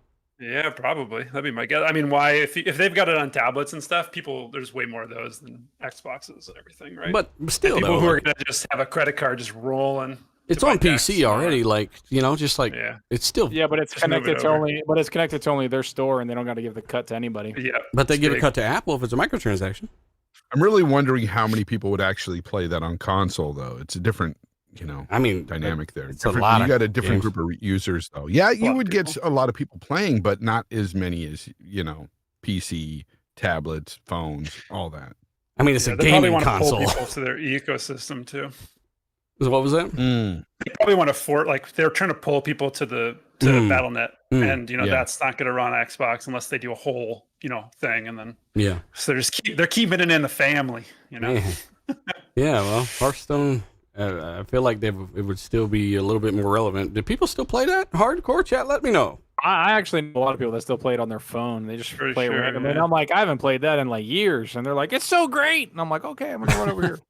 All right. Well, I'm going to go play Pokemon Go. There was a Coalition tech demo that remakeed last night. I actually made a video about this. If you want to see that in 4K and everything, it's in that video. But this demo was pretty impressive. It's called Alpha Point. And they did a technical breakdown of this demo, the creation of this demo. And hang on one sec. I have to give a shout out to everybody watching this live, guys. Still about 1,300 people still watching this, guys. Thank you very much for being here and checking us out. Hit the like button if you haven't. Just try to get closer to 1,000 for the end of the show. And of course, let us know your thoughts on the stuff. And again, Joe, creator of the game Song of Iron, and we just showed that trailer and it looks amazing. He gave a lot of details on this creation and stuff like that. If you're interested, just watch a replay. Also worked at 343 for half a decade. A lot of cool stuff there. But just want to say thanks to the chat, the guys supporting the show first and foremost. Before I move forward on this little breakdown that the developers did of this tech demo, they said that the Xbox Series X version that was running at 60 FPS, with at least 50% or higher input resolution with temporal super resolution to 4K. And they did also say all next generation features were actually enabled in Unreal Engine 5. That does include Lumen, that was set to high quality, and convolution blur. The game's average frame rate was 46, or the demo's average frame rate was 46 FPS with all of this stuff on, with a very, very young Unreal Engine 5 and tools, of course. But this is actually an impressive number, because Lumen, as it does stay underneath it, is one of the most expensive features. It says the most expensive features in the tech demo is virtual shadow mapping. You've also got temporal super resolution and Lumen, and that's 3 heavily taxing features there. They did also confirm that this will be more efficient. Epic are promising more efficient games on the GPU side, which will really help Series S, because they do say Series S outputted resolution of 1440p or 1080p at 60 FPS. Temporal super resolution, very helpful with Series S, and current internal resolution too low on Series S to maintain parity with Series X, which, again, I just turned some certain things off on that lower end console, but I guess they're trying to keep all that stuff on. Virtual shadow mapping was running slower on Series S, but the CPU, however, was of no concern, which is good. That's for the game design, one of the things that will help determine game design. Epic promises GPU optimizations for the engine in the future. It was impressive, the differences they showed between Unreal Engine 4 and, a character that looked like something from Gears on Unreal Engine 5. There were some massive differences. I don't know if you guys saw this. Tim, did you see the differences here? The pictures? Yeah, I watched some of it, and very impressive stuff. They're a big leader in the field of Unreal Engine. They've always prided themselves on being on championing the Unreal Engine, and it looks amazing. It's going to be great to see it in action. I think Coalition's going to be using it pretty soon, so we'll probably get some information on that maybe next year or something like that. Obviously, they're talking about doing a smaller project, a Learn Me project, and then to end it off with Gears 6, the trilogy, or whatever, the end of the Gears series, or that mainline series. I thought it was really cool. Kate Rayner, I was watching her and others talk about it. Very cool stuff. Some of the stuff obviously above my head, but it's pretty cool how they're using the super resolution too. I think in 2022 you're going to hear a lot about super resolution. They're going to actually, for both these consoles, we're going to start to see the fruits of the labor on that. Yeah, I heard about that too, Tim. I don't know. I know what you're talking about. I heard about that too. I did a video on this yesterday. Like I've been waiting for this video ever since they announced it with that teaser picture, and then when they showed it at GDC, like we were all waiting for it. They said it was going to drop later that day, and then it got pushed to Monday, and it exceeded my expectations, man. Like it looked incredible, and like the environments we kind of saw the environments with the other demo that was on the PlayStation 5 and the Xbox Series X, so we kind of had a gist of the environments, but the character models that they're able to create with the Unreal Engine 5 is just incredible, and they do have the side by side, and when you see it, it's unmistakable. Like the level of detail that's in Unreal Engine 5 far exceeds that in Unreal Engine 4. Like it's just a lot more dense, a lot more realistic, down to the pores and the peach fuzz hairs on the character's face. It just looks really good. And I gotta say, I was a little bit disappointed to see the usual trolls, instead of just giving credit where credit is due, coming out and saying, oh, this image, oh, look at this image, putting it up like a 400p image, saying, oh, it doesn't compare to freaking God of War and all kinds of crap. And I saw some other trolls saying, "Oh, the PlayStation 5 demo, it had like a billion more triangles." It's like, what are you talking about? First of all, this is going to run on both next generation consoles. It's going to run on PC hardware, and it's going to scale up according to your hardware. So the better hardware that you have, the better it's going to perform on your system. So let's just leave that there. Now, and they also didn't confirm like graphic settings as like no, they didn't. But they did say some interesting things, like the Series S, how they do expect to reach 1440p with 60 FPS. They said that the tools are just really benefiting the Series S, and of course we already know the Series X is a beast, so it's going to perform better on the Series X.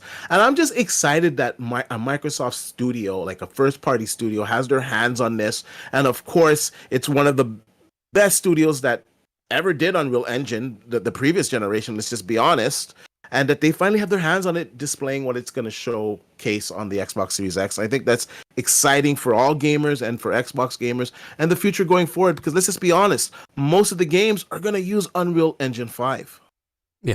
Yeah, they are. And Gears 5 is one of the most impressive games I've seen to this day. So they did really good work on Unreal Engine 4, like you said, and I can't wait to see what they're going to do next. They did actually release some specifics on the rendering of these new characters and just the improvements software brought to that through the new engine, and that is what I'm finding right now. But I mean, any other thoughts on the demos after you saw this and some of the comparisons? Yeah, I saw the videos that Xbox posted, and I looked at that video that was like an hour long. There's a lot of cool details in there, but for me, it's more about like showing what Xbox Game Studios can do. And the Coalition, again, they're probably one of the most talented people there in Xbox, and they have Unreal Engine down pat. And the thing I like about this is kind of like what Joe brought up of, people telling you, hey, you got a year to work on Halo.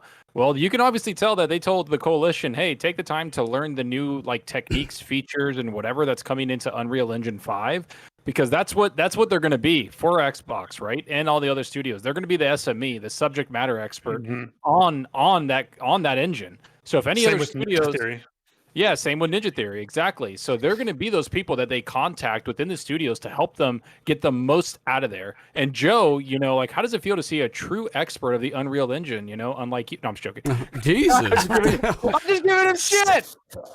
Joe, Zucker's a fuckface. Don't mind him. No, I'm joking, for real, it's awesome to see. It's amazing always to see what it can be. When someone gets the time to go all in on it. They got all the resources, Joe. They're cheating. Yeah, all the resources. Yeah. I'm just giving you shit. But is that something that you've seen, like when you were working at 343? Do you guys contact other studios? Like, are they going to be contacting, the Coalition to be like, hey, we're kind of running into this problem. Have you ran into it, or help with certain engines? Oh yeah, totally. We talk to the other first parties all the time, and it's like you can't always share tech, not because you don't want to, but because it's not compatible. But talking about techniques and this or that or plugins, and it's a constant communication for sure. Awesome. Well, here's some quick bullet points for Unreal 5 and this new tech demo over Unreal 4, which they do use one of the benchmarks for Unreal 5 there. Or Unreal 4, they compared Gears 5 to what they're working with now, and compared to Gears 5, the face topology is 4 times higher than Gears 5. The body topology is 3 times higher, and the groom topology is 250 times higher than Gears 5, which is really just, again, shows you what this new engine is doing with this Unreal Engine 5 upgrade. The triangle counts, hair is 3.25 million triangles, right? I mean, a bunch of triangles. I know this shit ain't entertaining for people. People don't even really even care what this stuff means, but it's basically big gains in detail with basically a software thing upgrade. That people are going to notice, the thing that people are going to start noticing when this game comes out is the dynamics of it. Like what we're really good right now at faking in a very static scene. Yeah, good lighting. We've been doing that forever, but this is going to be able to do it real time with changing environments and stuff. And so everything is now actual lighting, actual sun, actual physics running on everything destructible. That's the big changer. And it's going to be looking better than what we've ever made before. Yeah. So it's this combo effect that is going to be incredible. The way games they've been showing off their destruction stuff for a while now too, and it's just getting better and better. And it's When do Yeah. you think we'll see those implemented into games, like where we're kind of like have our mind blown like that? I mean, I think we're going to probably see it really soon. I think Ninja Theory's been working on theirs forever. I mean, we were waiting to see like big announcements on that, but it's coming. A lot of the stuff is in 4, in the most recent versions of 4, and they're just making it full features in 5. Lumen and all that stuff is new, so that's going to be like a little bit of a learning process, but it's totally coming. The systems now are here so that we can start utilizing that power more, and it should be pretty exciting stuff coming. Yeah. Well, In a few years or less. with some of the close-ups in some of these games, right? You're like, wow, that looks real. And then they pull the camera back, and you're like, that's all real time. I mean, more triangles and polygons, stuff like that. I mean, you're going to see the wrinkles and stuff that you're going to think this shit's real. Like, that's my point. Yeah. Like, that's why that kind of improvement in processing is really going to help manage all that Forza stuff. right? Yeah. I mean, that- it looks crazy. You're seeing some of that technology in in those trailers, and it's amazing. Yeah, seriously. So, in Unreal Engine 5, we'll kind of end this here. What do you expect to be one of the biggest things to help you in perhaps Song of Iron 2 and of course when Xbox gets you in Game Pass and all that stuff, you know? Yeah. Game Pass. No, I'm super excited for just the technology of it. I want to go ray tracing. I want to be more supportive of the bigger systems like DLSS and like hit monster frames and stuff. And I just think it doesn't really need it, but it's nice to have it, and it'll be smooth. And now that I've done the groundwork, there's just there's so much I want to do, and I don't know. You just need A to little build the bit of time everything. machine so you have unlimited time. Yeah, I just need more time. But Well, again, man, one I thing mean, at one time. it's great getting your perspective on it and stuff, regardless. And I'm looking forward to the game. I'm going to get this last super chat here, and then we will do our outros, and we'll kind of go over that stuff again. But seriously, chat, let us know what you think of the technical Alpha Point tech demo. I thought it was pretty impressive. Check out my last video if you want to see what that looked like. It looked really good. But we got a super chat here from Hargit. I think I got that right. Yeah, Hargit. Shout out to you. They say, with the Activision lawsuit, should Xbox plant their flag on the ground for a release date with Halo and let COD figure out their own release date on their own terms, basically? Or do you think COD's still a big enough threat, even with these lawsuits going on? There's a lot of competition this year, Hargit. You're right. And I think Microsoft shouldn't really worry about that as much as maybe I might have initially thought, because that multiplayer is free to play, correct? So they do got at least a free to play mode with Halo Infinite, right? Or it's all free to play. And I don't think is COD doing that? They haven't done that yet, really, except for the Warzone, which I don't know. What do you guys think? Do you think Halo Infinite should be concerned at all with the competition with Battlefield? And we know they're doing amazing things if it all actually works with Portal and Call of Duty and Halo coming out in the same year altogether, potentially. Maybe COD holds off, right? What do you think, Joe? Do you think they should be worried about that at all with Halo Infinite's release date? It's always tough. You're always going to run into it. And if you push it a week, then you're running into somebody else. So I don't know. It's impossible. You just gotta go. You just do it. And then the other group, even if COD thinks they're bigger and they can handle it, they're going to move around. They don't want to lose 20% if it's that, or 50% or 80%. So it doesn't matter to them. Everybody's going to move around each other, I think. Yeah, I think So you you might just as well, gotta go. you might as well lay it down. Yeah. Mm-hmm. Was that something that they ever discussed internally? Was competition possibly, or they didn't even plan on coming out in 2021 anyway? I didn't know at the time. I mean, they never tell us necessarily Gotcha. like exactly what it is, but it's not hard to figure out usually. Well, again, it's Infinity Ward's Infinity Ward's turn to release Call of Duty. We'll see what they do and when they'll actually announce things. Battlefield's looking good. Halo Infinite, that multiplayer, the way they debuted that, a lot of fans are excited. So if you got your friends at 343, just let them know. The fans are excited, as they already probably know, and it all looks good, man. We're gonna do some outros, and we'll start with Fonzarelli, buddy. I know you died, but tell people where they can find your corpse and what you've been playing.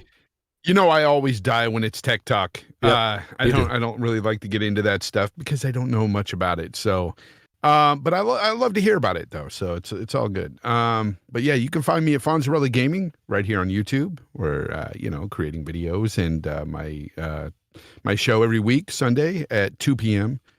Pacific time. That's Games Talk Live. And this weekend I will have, from the Iron Lords podcast, I will have Lord Addict on the show. So check it out Sunday, 2 p.m. other than that, man, I've just been playing. I just beat Death's Door, and that was a wonderful game. My game of the year so far, to be honest. You got to play It Takes Two, man. It's good. Oh, yeah. I can play. We can play it. Two, I got a buddy pass. You can play it for free. Just, that's cool. That's cool. You got to play it. That's cool. That's cool. Moving on. Yeah, I'm looking forward to the Ascent. I'm looking forward to the Ascent, and then Song of Iron, of course. So, like, yeah, there's tons of games to be played. But yeah, I'm having fun with it, and we'll see what I play next. I'm looking forward to the Ascent. That's the one I'm going to play next for sure. What do you give Death's Door?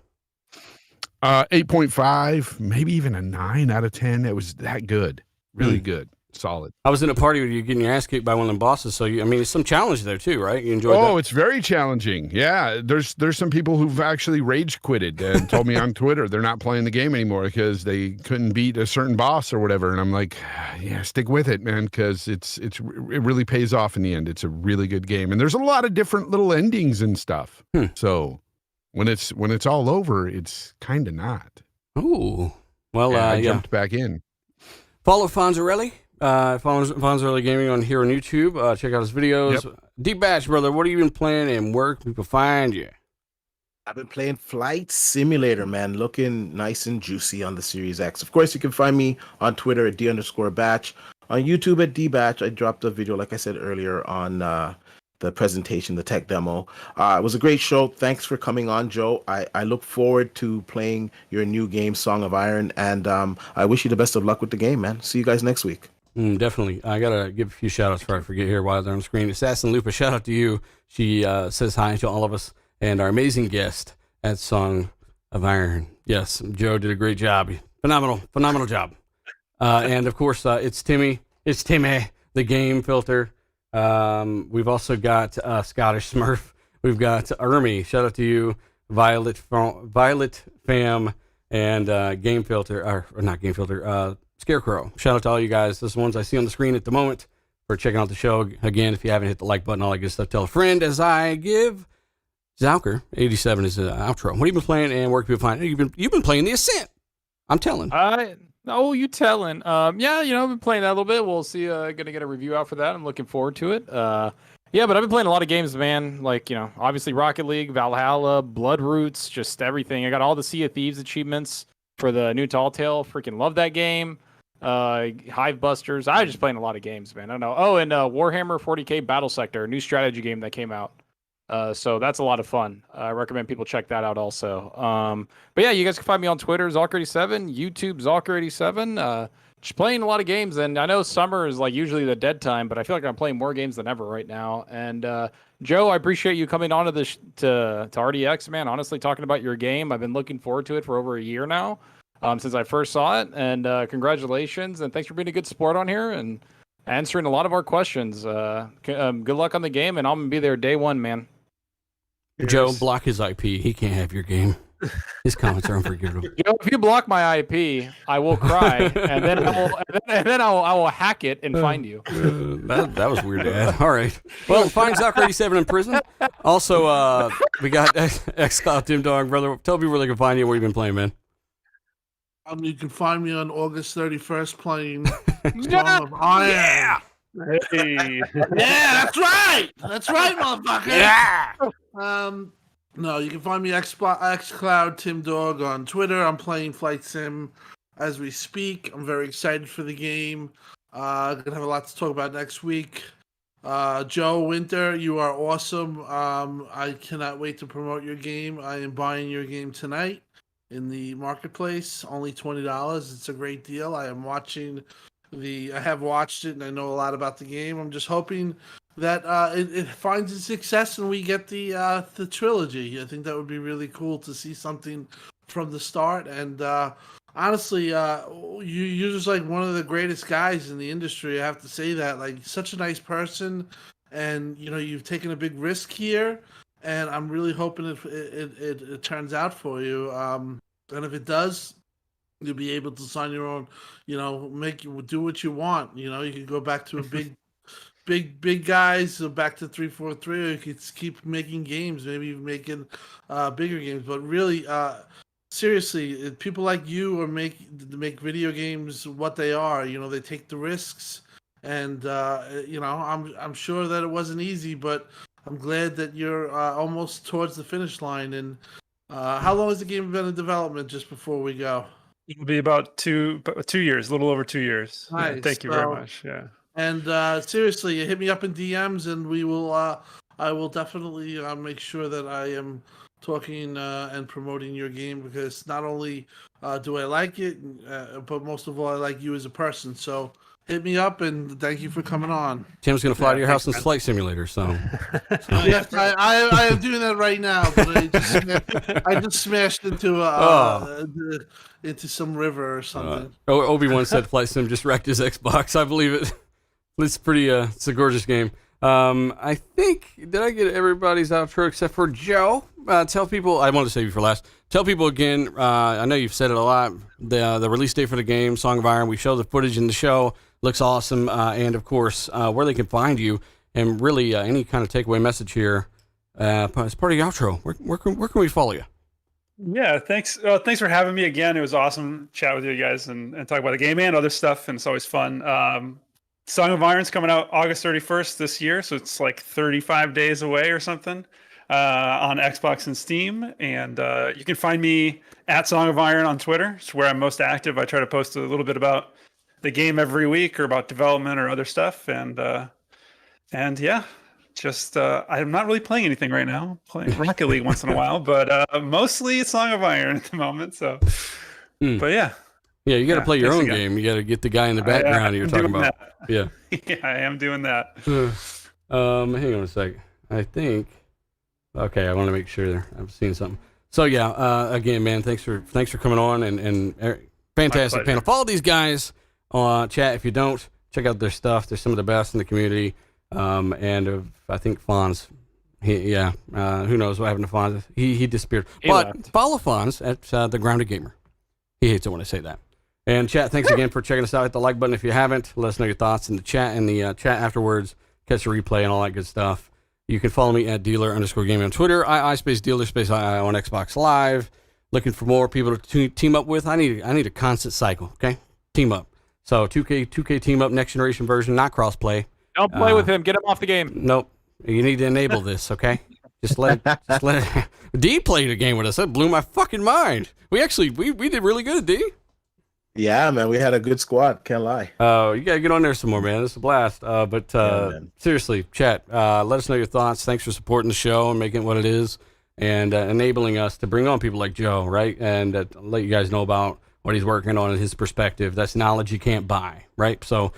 Thanks again for what you guys do. Everyone in the super chat, we're doing a channel member giveaway. Nanofimath is a big part of that. We'll announce more of that in August, but just know you're going to get a lot of games, 6 months worth of Game Pass at the very least, plus some other stuff potentially that we're doing. So all the channel members, all the guys with the colored names, and we'll do some other stuff probably later on the Patreon and stuff. So check out those links down below, and thank you for what you do. Check out my last video. And I'm done promoting, except for the close and shit underneath this video. Scroll down there and check that shit out if you want to close. You want to close, Zocker? You want to close? And I want to close. So we're going to go. And thanks for what you do. Zocker's a fraud. Everybody.